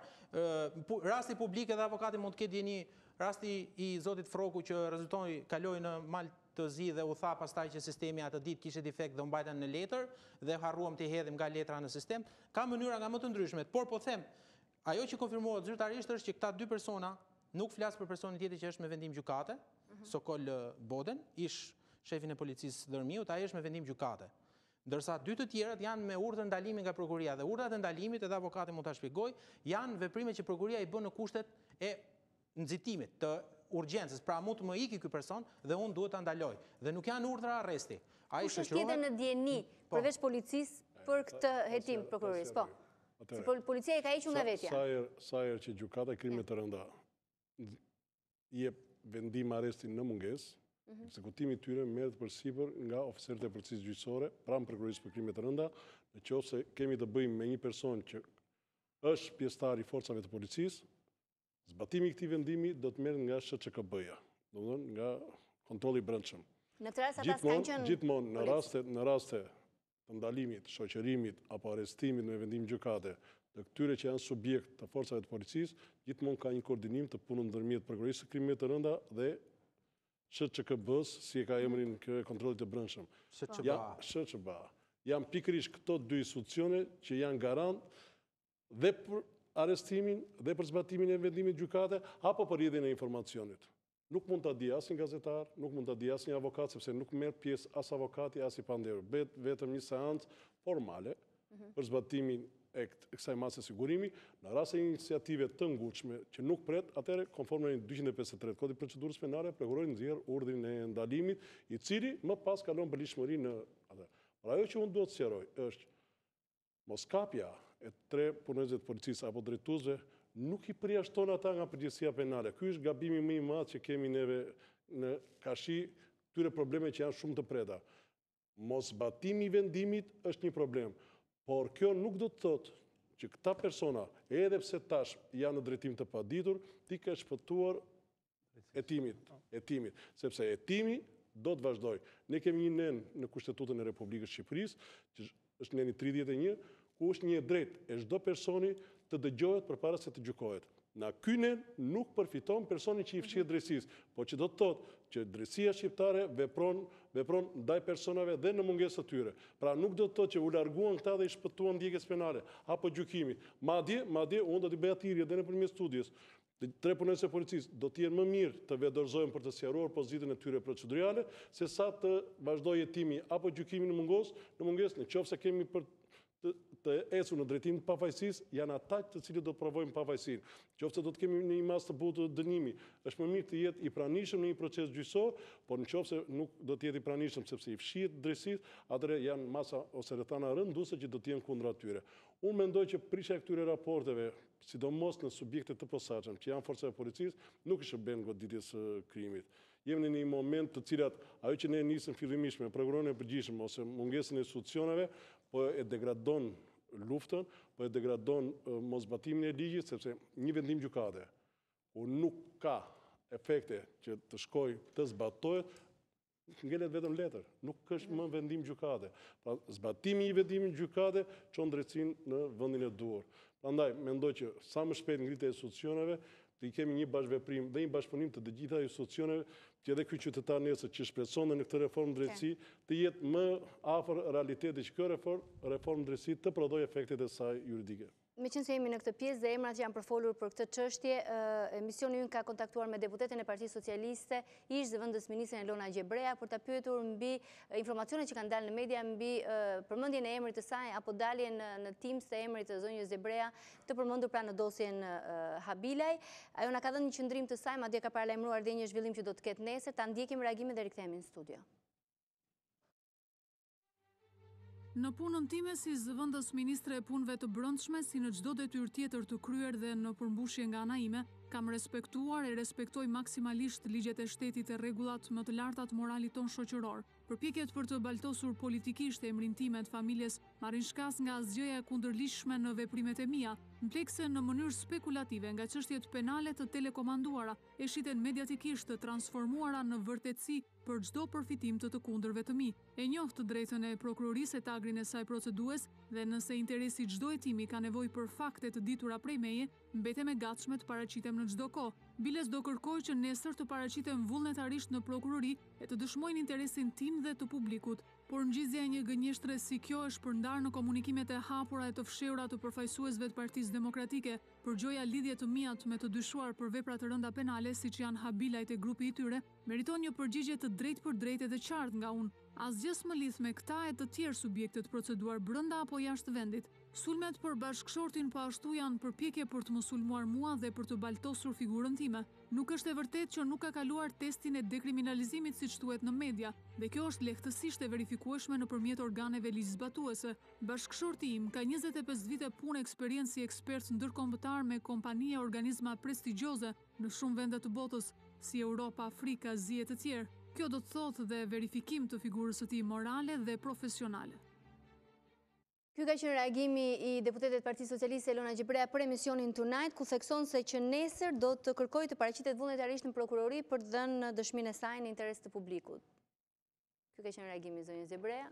Është reagim i pritshëm për një ish zëvendës ministre të brendshme, për një deputete të Kuvendit të Shqipërisë. Që i ka dalë emri në këtë dosje, në fakt në media fillimisht, nuk e di se si përfundojnë në media këto informacione, po.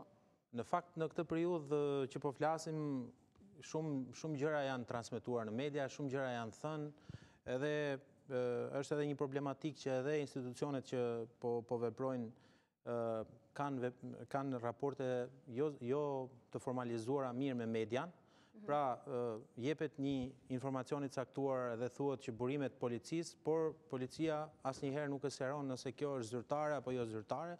Edhe sot që flasim për rastin konkret, askush nuk mund ta thotë se kush e ka dekonspiruar arrestimin e 3 ish zyrtarëve. Po heton besoj prokuroria pas kallëzimit që bëri ministri? Sigurisht që po heton. Kallëzimi i ministrit është një ndihmes në këtë rast dhe parimisht unë nuk besoj se është shërbimi çështjeve të brendshme dhe ankesave që e ka dekonspiruar. Ashtu siç nuk mendoj që është prokuroria që e ka dekonspiruar. Po kush e ka dekonspiruar? Atëherë njerëz në mes. Njerëz në mes, sepse rrethi i personave që kanë pasur dijeni për këtë rast është më i madh se 20. Që do të thotë Shërbimi i çështjeve të brendshme dhe ankesave ka seksion të posaçëm të oficerëve të policisë gjyqësore që bëjnë bashkëpunim me struktura të tjera të policisë, të kërkimit, të gjurmimit etj, bëjnë lokalizimin e personave dhe arrestimin e tyre. Por zyrtarisht unë besoj që nuk ka pasur nga këto struktura një dekonspirim. Personat mund ta kenë marrë nga lidhjet e tyre shoqërore, mund të ketë një pakujdesi e personave që kanë pasur akses mbi urdhrat e ndalimit, dhe kjo është një çështje, siç e tha edhe avokati, ata nuk kanë për të shpëtuar përgjegjësisë penale. Dhe mira është që edhe të përballen, paraqesin ato fakte që kanë, sepse dua të them edhe një gjë tjetër, nuk duhet të tregohemi asnjëherë me njërin krah. Unë di të them edhe këtë tjetër, që ka punonjës policie të akuzuar këto 2 vitet e fundit edhe publikisht edhe të arrestuar nga prokuroria dhe të lënë në burg nga gjykata, të cilët kanë dalë të pafajshëm për akuzat e bashkëpunimit me është një ish zëvendës drejtori i policisë Vlorës. Nuk po e përmendim emrin sepse ka marrë vendim pafajësie. Ka marrë vendim pafajësie. Është tjetër gjë se si ky vendim është i apelueshëm, është përfundimtar, por ka marrë vendim pafajësie. Pra, njerëzit duhet sigurisht është përballur, e kanë arrestuar, ka dhënë deklarimet e veta, ka paraqitur edhe disa dokumenta që kam qenë në Itali në këtë periudhë që ka ndodhur këto situata në Vlorë për cilat dyshohem, dhe ka marrë pafajësi. Dhe prezumohen të gjithë të pafajshëm deri në momentin që janë të dënuar nga gjykata. Po, Erl. Përpos varianteve që përmendi kolegu, pra që mund të jetë një dekonspirim, po themi operacioni nga disa institucione, pra teorikisht për më tepër që pas ka një vit që hetohet, disa institucione. Unë mendoj që duhet diferencojmë një dekonspirimin e operacionit në vazhdim, ose para se të zhvillohet ky operacion, dhe tjetra, po themi, daljen e informacioneve në media, pra publikimin e informacioneve në media. Unë mendoj që në rastin e këtyre 3 oficerëve të policisë, çështja mund të jetë, ose ekziston pak në teorikisht edhe ky opsion tjetër, që presupozohet që një individ që kryen një krim e di që ka kryer atë krim.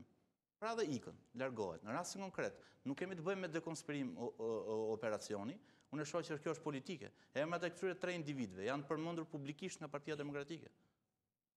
Pra unë shoh që ka imunitet politik. Se kjo është një çështje shumë e thellë. Këtu në studion tuaj, unë do ta përsëris gjithmonë, në studion tuaj ambasadori i SBA-s ka folur për rrezikun e blerjes së votave nga paratë e hashashit. Çfarë doli ndosin habile? 2 kriminalë prezumuar, ose të faktuar nga prokuroria italiane, thonë që ati nuk i dalin as 20 milion euro për fushat elektorale. Të gjitha këto i ka thënë opozita. Këtu nuk dua të jap po themi merit opozitës që ka bërë diçka, por faktet janë faktet. Këta 3 individ që bëjnë gjithë si të habitur ku janë, këta i ka përmendur Edi Paloka që në 2014. A bëri një hetim në institucion në këtë vend, në policinë, në prokurori, në shërbim informativ, bëri një hetim për këtë? Jo, çfarë ndodhi këtu? Pas ka qenë prokuroria duke e bërë. Këtu u goditën tash që ta themi hapur, u goditën individët të cilët nuk e di për merit të tyre apo për rastësi, e goditën pra këtë grupimin e habile. Konkretisht 3 oficerë policie që u arrestuan, u përndoqën me akuzat ndryshme, tani janë të 3 në azil. Që unë mendoj që shqiptarët në përgjithësi duhet i thonë faleminderit, minimalisht qeveria duhet i kërkoj falje atij të Dritan Zaganit. Po ta lexon se shumë për shembull përfaqësues mazhorancës ose qeverisë thonë ka qenë dënuar. Lexojeni vendimin. Dritan Zagani ka qenë dënuar sepse sekuestroi 100 kg hashash dhe këtë informacion e dha italianëve. Dhe këtë informacion e dha italianëve. Pra ai është dënuar. E ka dënuar një gjykatë shqiptare pse i dha informacion italianëve? Sepse pa lejen e prorëve ka komunikuar me partnerët. Kjo është. Tani ka bërë mirë, ai pa diskutim mund të ketë shkelur ligj. Pa diskutim mund të ketë shkelur ligj. Fakti është që kur ka folur në fillim të interforcës, po. Kur ka folur në fillim Dritan Zagani, nuk ka fajsuar ish ministrin e Brendshëm, pra nuk mund të themi që Dritan Zagani u përdor politikisht. Ai nuk ka fajsuar ministrin e Brendshëm. Ai tha, unë ndalova 2 persona, të cilët u thonin me ministrin, me makinën e targuar në emër të ministrit të Brendshëm. Dhe kjo u vërtetua nga përgjigjet italiane, apo jo? Dhe po përsëris atë që kam thënë përsëri në studion tuaj, se ne flasim për integrimin edhe habitemi pse Serbia, Malizi na parakaloi, megjithëse e kanë nisur mbrapa nesh gjithë këtë proces. Serbia është shtet që ka kryer, po themi, në kufit e genocidit në Kosovë, në Bosnjë etj. Dhe na ka parakaluar në procesin e integrimit. Pse? Sepse aty shteti funksionon. Këtu çfarë ka ndodhur? Këtu trafiku i drogës ose trafikantët kanë lëvizur me makinën e targuar në emër të ministrit të Brendshëm. Zoti Tahiri mund të jetë krejt i pafajshëm, unë besoj që është i pafajshëm, por faktet mbeten fakte. Dhe gjithë këto akuzat të Zaganit, të Bledar Naçit, të Antonion Nazerajt, të gjithë këta oficer policie që ndaluan atë Audin e famshëm në postobllokun e Levanit, të gjithë këta u përndoqën dhe u dënuan, disa për tyre u liruan pa prova dhe janë të gjithë në azil. Dhe mendoj që shteti shqiptar duhet të kërkojë një falje, pra nuk ishte përdorim politik, sepse ata nuk përdorën, nuk u përdorën për të kritikuar ose për të implikuar ministrin e brendshëm. Jo, ata bën një gjë fare, praktik pune, fare normale, ata as nuk e dinë kë ndaluan. Ndaluan habilet, ndodhi incidenti dhe më pas u përndoqën. Pra mendoj që se ne shpesh herë bëjmë, hero Ertrit Berishën edhe atë Tomas Strakoshën, këta janë herojnë e vërtet. Ndoshta këta janë herojnë pa dashje. Pra ndoshta i kanë ngecur peshku në rrjet, ama sot janë njerëz me fëmijë që janë detyruar të enden në rrugëve të Europës, sepse ne edhe sot e kësaj dite, pra lidhen copat e pazit, dhe zonja Gjebreja kanë qenë në studio me të, shumë nderuar, por zonja Gjebreja vazhdon të përsërit që duhet shkojnë prokurori, ndërkohë që këtu mediat kanë dhënë një fakt që ajo ka lëvizur me atë Audin me cilin lëvizin dhe trafikantët. Dhe mjafton një përgjigje fare thjesht pse ka lëvizur. Zonja Gjebreja, unë jam e bindur që ndoshta do të mësoj do të mbroj ish shefin e saj. Në momentin që ka lëvizur, nuk besoj se ishte makinë e trafikantëve, jo, ishte makina ka e lëvizur me ministrit. ministrin e brendshëm. Pa diskutim pra, pa diskutim. Por një përgjigje, një arsye që pse ka lëvizur mund ta japi, sepse ka diçka, Ilva. Nuk kemi për baltosjen e njerëzve në mënyrë të pafajshme, por në momentin që merr një detyrë publike, në momentin që paguash nga paratë mia, nga paratë të taksapaguesve, ti do bësh transparencë. Nëse s'do, atëherë fjala vjen prokuror, gjyqtar i korruptuar, nëse s'do shkon në shtëpi dhe nuk merret njëri me ty. E kuptoj, pra, këtë tha zonja Gjebreja, do shkoj që nesër do i kërkoj prokurorisë të sqarojë pozicionin e saj. Dakor, po ta themi tash i hapur në zonja media nuk Gjebreja do kanë dëshmojnë. pyetur gazetarët dhe nuk është përgjigjur që pse kanë lëvizur me këtë makinë. Nuk po them që inkriminon ky fakt. Kupton? Por do ishte mirë që një përgjigje fare thjesht për ta argumentuar. Megjithatë unë jam e bindur që nuk është se zonja Gjebreja lidhet direkt me trafikun e hashashit, por që këtu trafiku hashashit ka pasur imunitet politik, këtu dilte fliste ai ish kryetari i opozitës për pistë avionësh, dhe të gjithë e mohuan. Ndërkohë që rezultoi që këtu ka pasur pistë avionësh. Fliste për trafik droge me avion dhe këtu është folur për mushkonja, pra lidhen të gjitha copat e puzzle-it. Edhe sot e kësaj dite, ta përsëris, këtu dosja e prokurisë italiane është quajtur letra magazinash nga Italia. Pra unë nuk shoh, minimalisht tash nuk po i inkriminoj gjithë, por minimalisht nuk shoh një vullnet politik për të dënuar gjithë këtë kanabizimin e Shqipërisë. Nuk po e them unë, këtë e ka thonë Fatmir Xhafaj, që është sot ministri i brendshëm.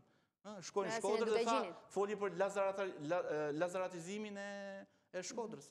Pra është ministër aktual. Kështu që mendoj që nuk është thjesht çështje procedure këtu se ikën ata të tre. Po ata të tre e dinin, nëse kanë favorizuar ata tre ish oficer trafikun që nga 2014, po sigurisht që e dinin ata, sepse ata ishin të interesuarit e parë, Ilva, për të marrë vesh në çfarë faze është dosja. Dhe ato implikohen. Pra, nëse unë kam kryer krim, presupozohet që unë e di që e kam kryer dhe ruhem. Kështu që nuk ka pse na habit kjo që si ikën ata. Një sqarim afrim para se dalim aty. Zonja Gjebreja është duke më komunikuar sërish, meqense e kishte për emisionin Tonight reagim të saj dhe thotë që nuk kam lëvizur me makinën e habileve. Nuk i njoh, nuk kam lidhje me ta.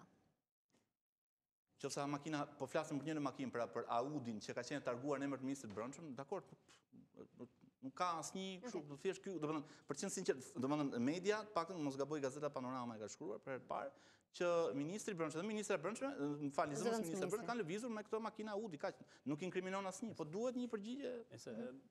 Sepse janë politikanë, po kanë mungesë në marrëdhënie publike, se po ta bësh të deklaratë ditën e parë, e gjithë ky debat me nuk do ishte bërë. Mirë, dakor, ky është debat tjetër. Çka e ka fajin PD-ja, ku diun e ka fajin partia tjetër, është kërkosh imunitet politik dhe kjo është një gafë edhe në aspektin e marrëdhënieve publike. Komunikim. Por unë personalisht dua të merrem prapë me këtë debatin, por nuk dua të merrem me emra, se këta janë Shqipëria ka pas trafikant, do ke gjithmonë trafikant, se ne jemi vend që kemi problematika aktiva. Problemi për mua është çfarë bëjnë institucionet. Për shembull, nëse ministri Gjafa është mirëpritur nga opinioni publik për shkarkimet që ka bërë në polici, do thotë merr fund historia që kjo është policia që duam. Dhe duhet pranojmë në mënyrë publike që kemi dështuar me gjithë reformën që na prezantua si reforma historike e policisë shqiptare. Dhe çfarë na ngeli nga reforma e 4 viteve? Na ka ngel vetëm ato vajzat police që përdoren për show dhe për mitingje partijake. Asgjë tjetër nga ai suksesi i bujshëm dhe nga ata 12 heroj që morën drejtimin e Shqipërisë. Problemi i dytë është këta njerëz kanë vepruar me taksat tona dhe me ligjin tonë. Dhe këta njerëz nuk duhet të shkojnë në shtëpi. Nëse kanë thyer ligjin, ata duhet shkojnë në prokurori. Dhe Ministria e Brendshme për çdo individ që largon nga policia, nga posti të dyshuar si individ, duhet ta të shoqërojë me padi në prokurori. Nuk ka sens si thuhet njeriu, unë dyshoj që e lidhur me trafikant tani nuk desh me drejtor, ka lënë një punë tjetër. Ti praktikisht po jep imunitet atyre njerëzve. Kështu që kjo lloj reforme nisur duhet vazhdojnë të lloj drejtimi dhe elementi tjetër duhet na tregohet në mënyrë publike kush janë ta tri që po emërohen, çfarë meritesh kanë, çfarë CV-e kanë, çfarë testi kanë kaluar. Sepse nuk mund dalë siç po ndodh me shëndetësinë, me arsimin, ndodhi me ca drejtor kur u filloi emërimi i tyre, dhe po ndodhi me policinë që ne bëm vetingun, ne bëm komisionin, kanë dalë më të mirë dhe na dalë gjithë kandidat për deputet të partisë më të mirë të Shqipërisë. Kështu që për të fituar besimin e madh publik, që është i tronditur, do duhet që Ministria e Brendshme këtë premtim që ka dhënë ta bëj më transparent dhe nga ana tjetër, nuk është shqetësimi im kryesor, nuk është pse kanë ikur këta tre, se nga ato që shkojnë do se aty ngelet. Problemi im kryesor është që kur gjithë po diskutonim si kanë ikur këta tre, u kap sasia më e madhe drogës në historinë e Greqisë në raport me Shqipërinë. Si është mundur që e gjitha e sasi droge ka lënë nga territori dhe askush nga ne nuk arriti dot ta verifikojë se të ketë një dhënë për këtë problematikë. Do thotë që ne pas kemi territor ende në Republikën e Shqipërisë, që janë jashtë kontrollit shtetëror dhe gjithë struktura e sigurisë që është një zinxhir i madh i numrit të institucioneve është tërësisht jo funksional. Ky do të jetë alarmi kryesor dhe ky do të jetë shqetësimi kryesor. Pastaj debati si kaloi, ku kaloi këta tjerë, këtë është personalisht për të larguar vëmendjen edhe nga kjo lloj që është trafiku kryesor dhe për cilën penalizohet Shqipëria. Cilën institucione kanë përgjegjësi për këtë? Janë gjithë që nga shishi? Janë përcaktuara, janë shërbim sekret, është policia, janë strukturat lokale, janë i sër hallka zinxhir të cilët paguajnë me taksat tona për këtë gjë. Nuk është problemi të bëjmë ky ka fajin, ky s'e ka fajin. Do duhet një institucion, që në këtë rast mund të ishte po them nëse do kishte vullnet mirë është Komisioni i Sigurisë ndaj pranë kryeministrit, ose duhet të ishte vetë ministri i Brendshëm, ose dhe presidenti i Republikës përmes Këshillit të Sigurisë Kombëtare, për të verifikuar cili nga këto institucione nuk e ka bërë punën e tij. Sepse janë gjëra që nuk dalin publik, por do dalin pas 10 vjetësh. Dhe për treguar nëse nuk e ka bërë, cila është masa që merren këto raste. Vetëm imagjinoni sa ne flasim jo raportet mira diplomatike etj. Lajmi për trafikun e drogës, për këtë rajm në fundit për Greqinë, ka bërë shumë headline, po themi atje, dhe është konsideruar një nga aksionet më të rëndësishme të policisë greke kundër krimit të organizuar etj. Sa ne do ta na duan kohë dhe mund dhe energji dhe vite për të larguar nga kujdesa. Dhe për të nuk e vret askush menjen, askush nuk reagon, po shpiken të mizaskenat e ditës dhe të rriqet vëmendja nga problemet e mëdha, të cilat do duhet ishin agjend kryesore politike. Rikthehemi pas publicitetit për pjesën e fundit të debatit. Qëndroni me ne.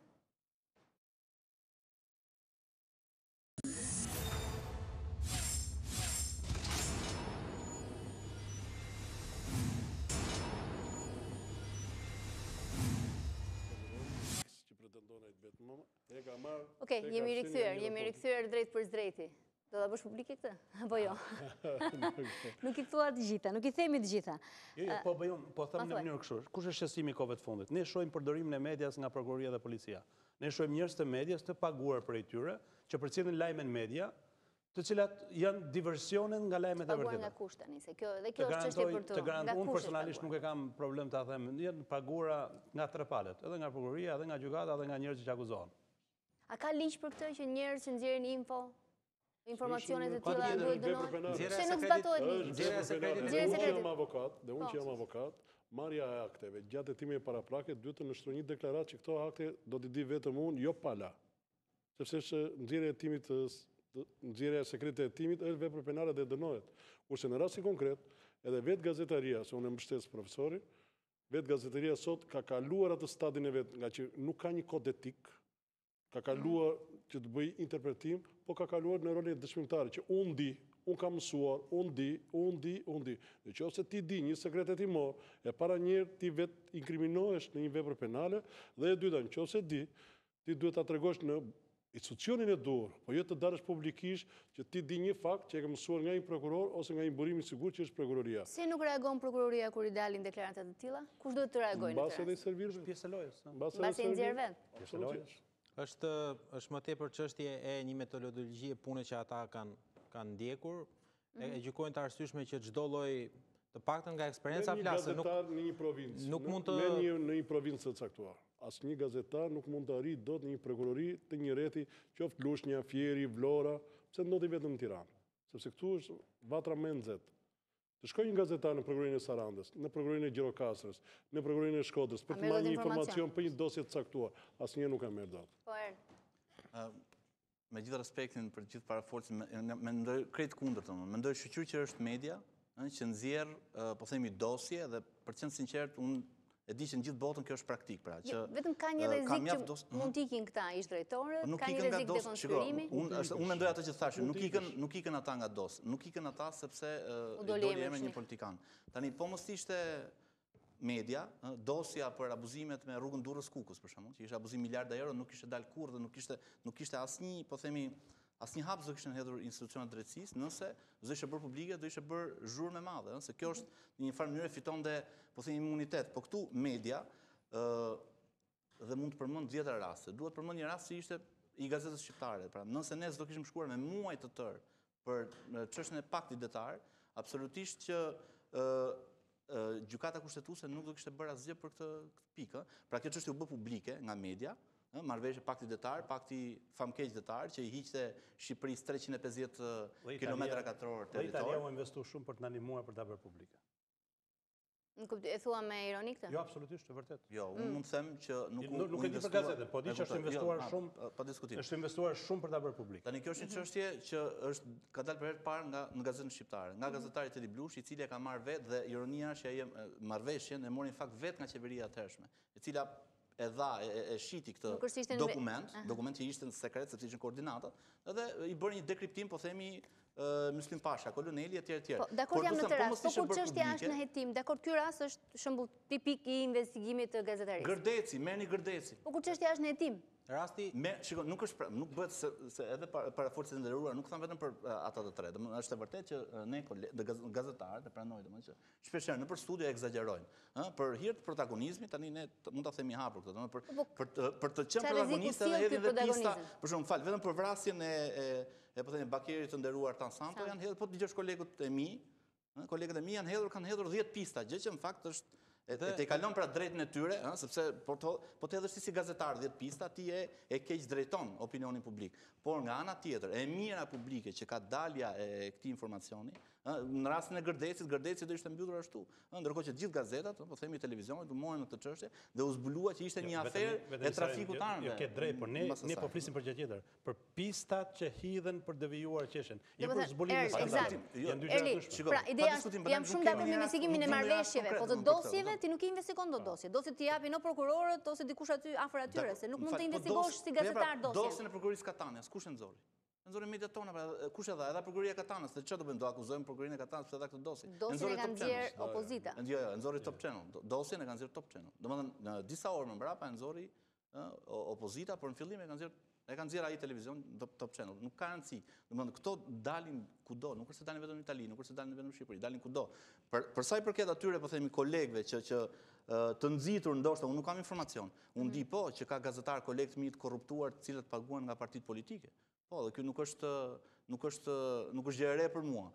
Ndoshta ka dhe nga institucionet. Pra ndoshta ka dhe nga prokuroria dhe policia, unë këtë nuk e di, se janë shumë aktorë dhe këtë e dënojnë gjithë a priori, por nga ana tjetër them që bërja publike e këtyre dokumentave, pa të cilët pa u bërë publike nuk ka fare presion institucionet drejtësisë për të vepruar, është pozitive sepse i nxit dhe mund të rendisë thashtu Ila me 10 raste që vetëm pasi janë bërë publike, po mos për fjalë vjen, po mos ishte bërë publik kërcënimi i rektorit, po themi, i rektorit dhe i mos gaboj kandidatit për rektor, edhe i dekanit të Universitetit të Tiranës, kush e di këtë do kishim rektore.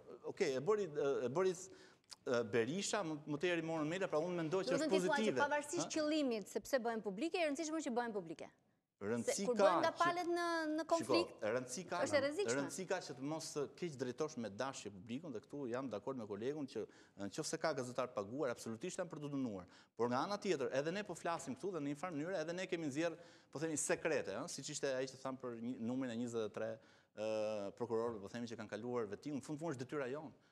Unë mendoj që sa më shumë dokumenta dalin në fundit, është i shërben transparencë. I shërben transparencë, është gjë e mirë.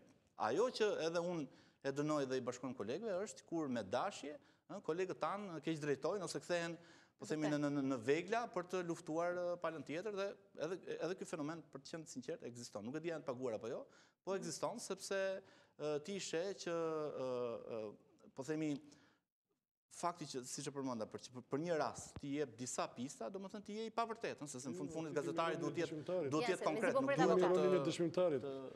Unë do të pëlqeja një gazetari i cila vërtet është investiguese, por që investigimin e saj ta ketë në drejtim pozitiv, por mos të kaluar në rolin e dëshmitarit. Unë kam parë, në qoftë se ti gazetar, thua unë di, unë kam parë, unë kam shkuar në vend ngjarje, ka një vend ku të vesh kallëzosh, sepse ke detyrimin qytetar për të kallëzuar. Unë di, më fal, ke kryetar partish, tu ka një problem që gazetaria investigative nuk është raportim mbi punën e policisë, të gjykatave dhe të prokurorisë. Gazetaria investigative është kur ti shkon dhe bën hetimin vet. Ka manuale për këtë. Këtu po flasim me të drejtë thot kolegu. Kur shkon nxjerr një akt që është veprim hetimor dhe e nxjerr në një televizion publik, tu po flasim për kolegë që dalin dhe thonë që ka prova dhe ka pista për vrasjen e bankierit. Po pa diskutim, jo respektoj si jurist mendon ashtu, por unë shoh më gjërma për të mirën publike është shumë mirë, sepse këtu institucionet nuk veprojnë. Para çastës foli. Nuk e ka të rritur asnjë institucion ndjekjes penale. Më shumë lajm ka qenë dalë për gazeta dhe gazetat i është dhënë ky, serviru ky informacion. Sepse në qoftë se zonja e nderuar që është deputete ka pasur në një fletirje për të paraqitur vullnetarisht ose e detyruar pra një organi që është organi ndjekjes penale, jam i bindur që kjo zonjë do të shkonte të sqaronte pozitën e saj procedurale. Po kur lajmi del nga gazeta, atëre po shumë mirë që ka dalë nga gazeta apo ka tani, që të bëhet transparent. Po pse ju nuk doni ta dini pse ka lëvizur dy drejtues të Ministrisë së Brendshme me makinën që është blerë nga trafikantë. Vjen keq tani. Nuk është i vërtet ky. Ky nuk është i vërtet, sepse në radhë të parë duhet të jetë në imburim i sigurt. Ai ka paguar vetë tani që kam lëvizur, ai ish ministri e ka paguar vetë tani që kam lëvizur. Ish ministri, absolutisht nuk kam lëvizur me atë. Dhe ai është një shqetësim familjar që është ngritur brenda familjes së saj. Për një akuzë e cila është tërësisht e pabazuar, po që është prodhim i asaj që ne po themi. Shumë mirë, po të bëhet transparent. Kjo pra kjo është çështja. I zëvendësministri e sqaroi është këtu u mbyll domethënë. Po nuk mund të themi ne që media nuk duhet të publikojë tani dokumente, kupton? Çështja është kur prokuroria nxjerr hetime apo policia nxjerr sekrete që janë hetim. Po më shikoj tash, kemi botuar në gazetën shqiptare rrëfimin e Julian Sinanit, i cili fliste për një vrasje shumë të famshme në Vlorë. Çfarë ndodhi? Më morën telefon se po e përsëris për herë dytë në këtë televizion këtë, nga Prokuroria e Përgjithshme, jo po pse botove ti atë, këtë dokument është sekret sepse ky person i dënuar e ka dhënë dëshminë në orën 3 të mëngjesit dhe ishte shumë i lodhur. Pra nuk merresh prokuroria të investigonte, absolutisht unë këtu domethënë jam jo vetëm në këtë rast, por në të gjitha rastet ndahen domethënë media, flas për median serioze, për ata që nuk përdoren, bën shumë mirë që nxjerr çdo informacion, nëse është i vërtetë. Nëse edhe në rastin e zëvendësisë ministres Gjebreja, nëse është informacion i pavërtet, pa diskutim media duhet kërkoj falje dhe që ka shpifur, nëse ka shpifje. Ne nuk po flasim për shpifje. Ne po flasim që nëse informacioni është i vërtet, pa diskutim që është e mirë publike. Një shkrim tek pull bëri New York Timesi dhe u futën në burg, u bën namin në Pentagonin e Shtetet e Bashkuara. Këtu që ne u shkruajtën, po themi, qindra artikuj, dhe më në fund u kujtuan edhe prapë nuk u bë drejtësi. Ne e dim për Gërdeci nuk është bërë drejtësi, se Gërdeci nuk ishte thjesht aksident teknologjik. Me Gërdecin u varrosën trafikarmësh.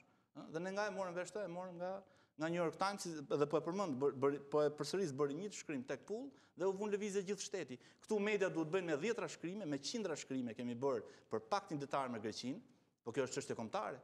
Është çështje që nëse këtu nuk do ishte vënë lëvizje gjykata kushtetuese për paktin detar, këto 350 kilometra katror territor do i ishin dhënë një shteti tjetër.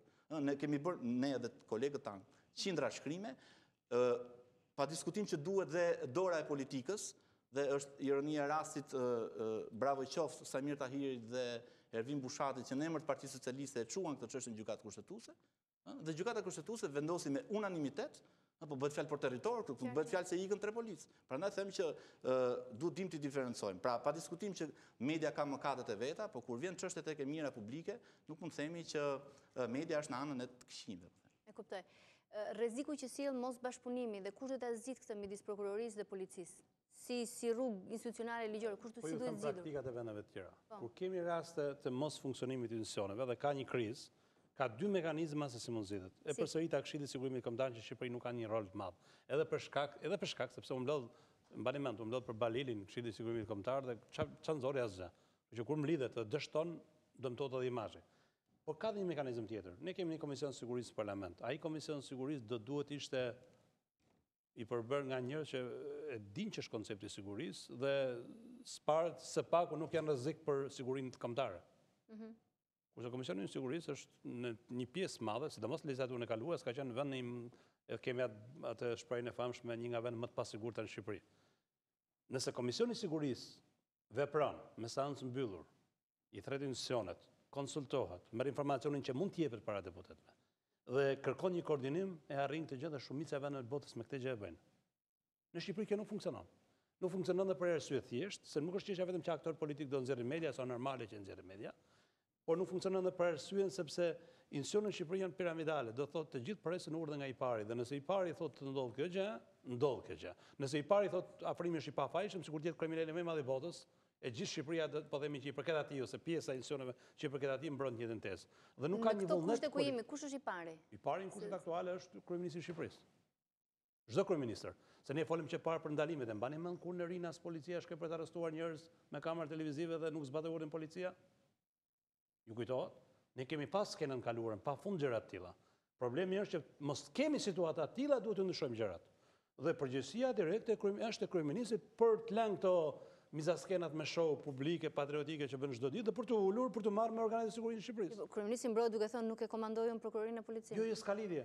Kryeministri duhet zgjidhë me presidentin qeshën e shërbimit sekret, sepse ka shkarkuar pas zgjidhur triun dhe ka emëruar të vjetrin pas zgjidhur ende triun. Kryeministri duhet gjejë mekanizmat për të koordinuar policinë me organet përkatëse të zbatimit të ligjit. Kryeministri duhet marrë përgjegjësi qoftë edhe institucionale për gjithë problematikën e rendit publik dhe duhet dërgojë të iniciojë, po themi, proces hetimi brenda llojit dhe dërgimi para prokurorisë të gjithë elementëve, jo atyre që janë fajtor. Po tani se ne flasim për një vend, ore nëse një komisar sot është kapur që ka probleme me ligjin dhe ka qenë trafikant ka sa dush Shqipëria, po kush e gjeti trafikantin mes rrugës dhe e mori në solli komisar dhe në solli si mrekullia apo themi policisë shqiptare. Këta individ që kanë marrë individë në kundërshtim me ligjin, i kanë promovuar, ju kanë bërë karrierë, na kanë vendosur si e mira e Shqipërisë, këta duhet marrin përgjegjësi ligjore.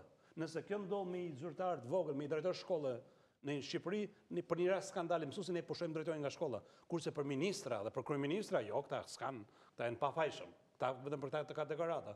Kështu që ky është mekanizmi me të cilët duhet vepronte kryeministri. Nuk ka vepruar. Ky është mekanizmi që duhet vepronte Këshilli i Ministrave. Ka një komitet sigurisë që mlidhet vazhdimisht.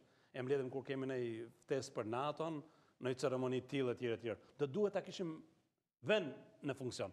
Kështu që ekzistojnë mekanizmat, demokracia i ka dhënë, por njerëzit nuk i duan të zbatojnë dhe prandaj ndodhemi në këtë situatë. Avokat, si zgjidhet ky bashkëpunim? Mos ragordimi ndërmjet institucioneve për mua është faj totalisht i drejtuesve të institucioneve, sepse drejtuesi i institucioneve është ai që merr përsipër marrëdhëniet me të tretët.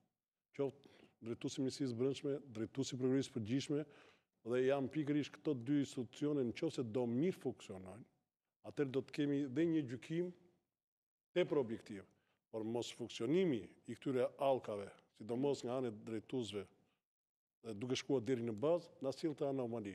Pavarësisht ajo tema që ne ngritëm në fillim, për mungesën e besimit, ngritën e institucioneve të tjera, të cilat jemi të obliguar për të vuajtur. Për të vuajtur sepse jemi në momentin më të keq të mundshëm, unë shikoj drejtësinë penale si në ditët e saj më të këqija. Më të këqija sepse kemi kaluar në anën e kundërt të dhënies së drejtësisë. Për atë që ne duhet të vëmë në vend një drejtësi të munguar, unë e quaj të mohuar. Jemi pikërisht në një moment që sa më parë të ngrihet kjo lloj institucione, sa më parë drejtuesit e institucioneve të gjejnë pozicionin në marrëdhënie me të tretët, aq më shpejt do të ngrihet garancia dhe besimi që do të ketë qytetari tek organet e drejtësisë. Gjë që deri në këtë moment është në pikpyetje.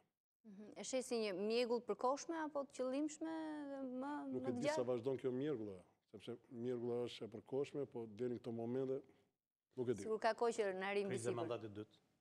Kriza mandatit dytë. Por në këtë rast ka koinciduar me krizë juridike gjithashtu. Është çdo mandati dytë kështu ka nisur. Ne jemi aktor të përditshëm të mos funksionimit. Por që në këtë moment ne po vuajmë pasojat e kësaj mos funksionimit të institucioneve. Po i vuajmë sepse po shkojmë të trokasim për të gjetur të drejtën dhe këtë të drejtë deri në këtë moment nuk po e gjejmë dot. Trashëgim si është këtë përplasje në Unë mendoj që zgjidhja për përplasjen mes policisë dhe prokurorisë është rradh parë zbatimi i ligjit. Ndiqet penalisht çdo punonjës policie që nuk zbaton në kohë dhe në formën e duhur urdhrat e dhënë nga prokurori. Dhe mendoj që prap këmbgul që duhet jetë ligji, sepse eksperienca ka treguar që po të lihet në vullnetin e drejtuesve ka problematika. Nuk du të shikojmë vetëm situatën e tanishme, du të referohemi edhe rasteve problematike të më përpashme. Po marrim një rast që ka qenë shumë publik, 21 janari.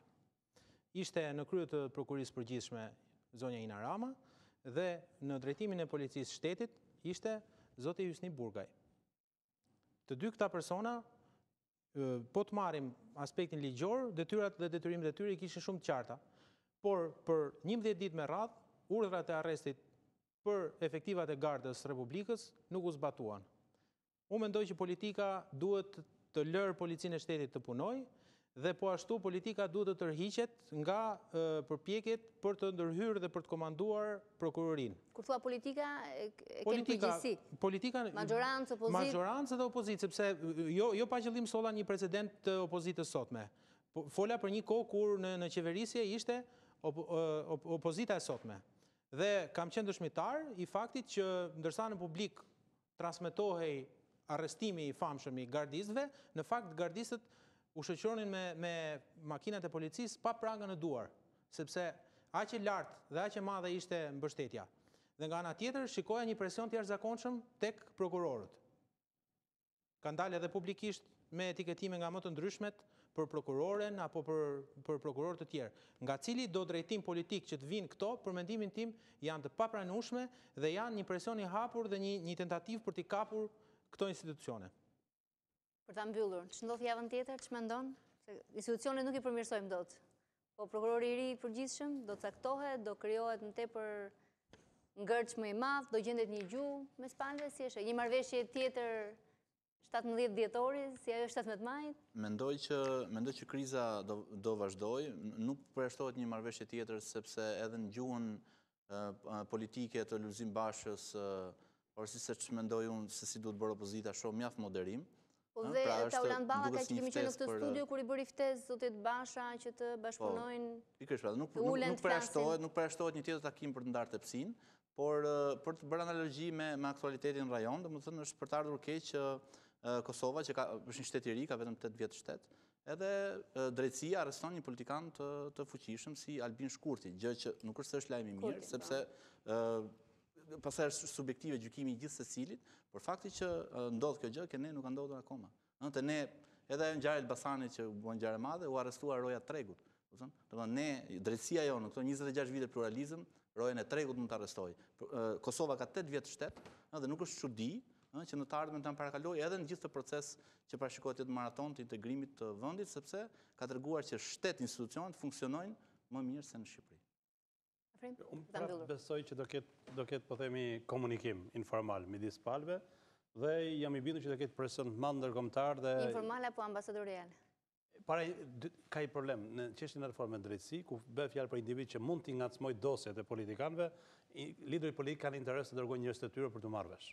Ata duhet të kenë garancinë plot që individi që vjen nuk do i ngacmojë ata familjen e tyre dhe ish kryetarët e tyre. Kështu që është një lloj kompromisi i përhershëm në Shqipëri. Edhe për prokurorin aktual, unë këtë thash, sepse unë personalisht nuk kam gjë me prokurorin e Llalla. Por imagjinoni, të bësh 5 vjet të rish prokuror, edhe në fund ditës të dalësh para pasqyrë të çfarë bëra 5 vjet? Asgjë. Shqipëria ishte korruptuar dhe sot është më korruptuar. Kështu që atë politikan duan modele të tilla. Uroj që në ky rast mos jetë rasti për të shkuar deri aty. Do ketë një fazë tranzicioni me siguri. Problemi është që ai premtimi i famshëm për janarin, jo se besoj shumë te këto deklarata të diplomatëve, sepse janë edhe për konsum ditor, por të fillojnë të lëvizin gjërat. Nëse dështon reforma në drejtësi, është vetëm një gjë që ka ngelur Shqipëri ku ende besoj. Që do jetë një lajm më i keq për shqiptarët, shumë më i keq se gjitha këto historitë me vota, me batuta ose me deja vu, po themi që kemi parë në kaluar. Faleminderit Agrim Krasniqi, Erën Murati, Samir Visha dhe Trashëgim Sokolaj. Sigurisht që këto debate do të vazhdojnë gjatë mbrëmjeve në Radio Televizion Ora News, në edicionet informative të këtij televizioni. Kaq për sonte, por besoj se kriza fatkeqësisht është akoma aty, këm kryq e ulur.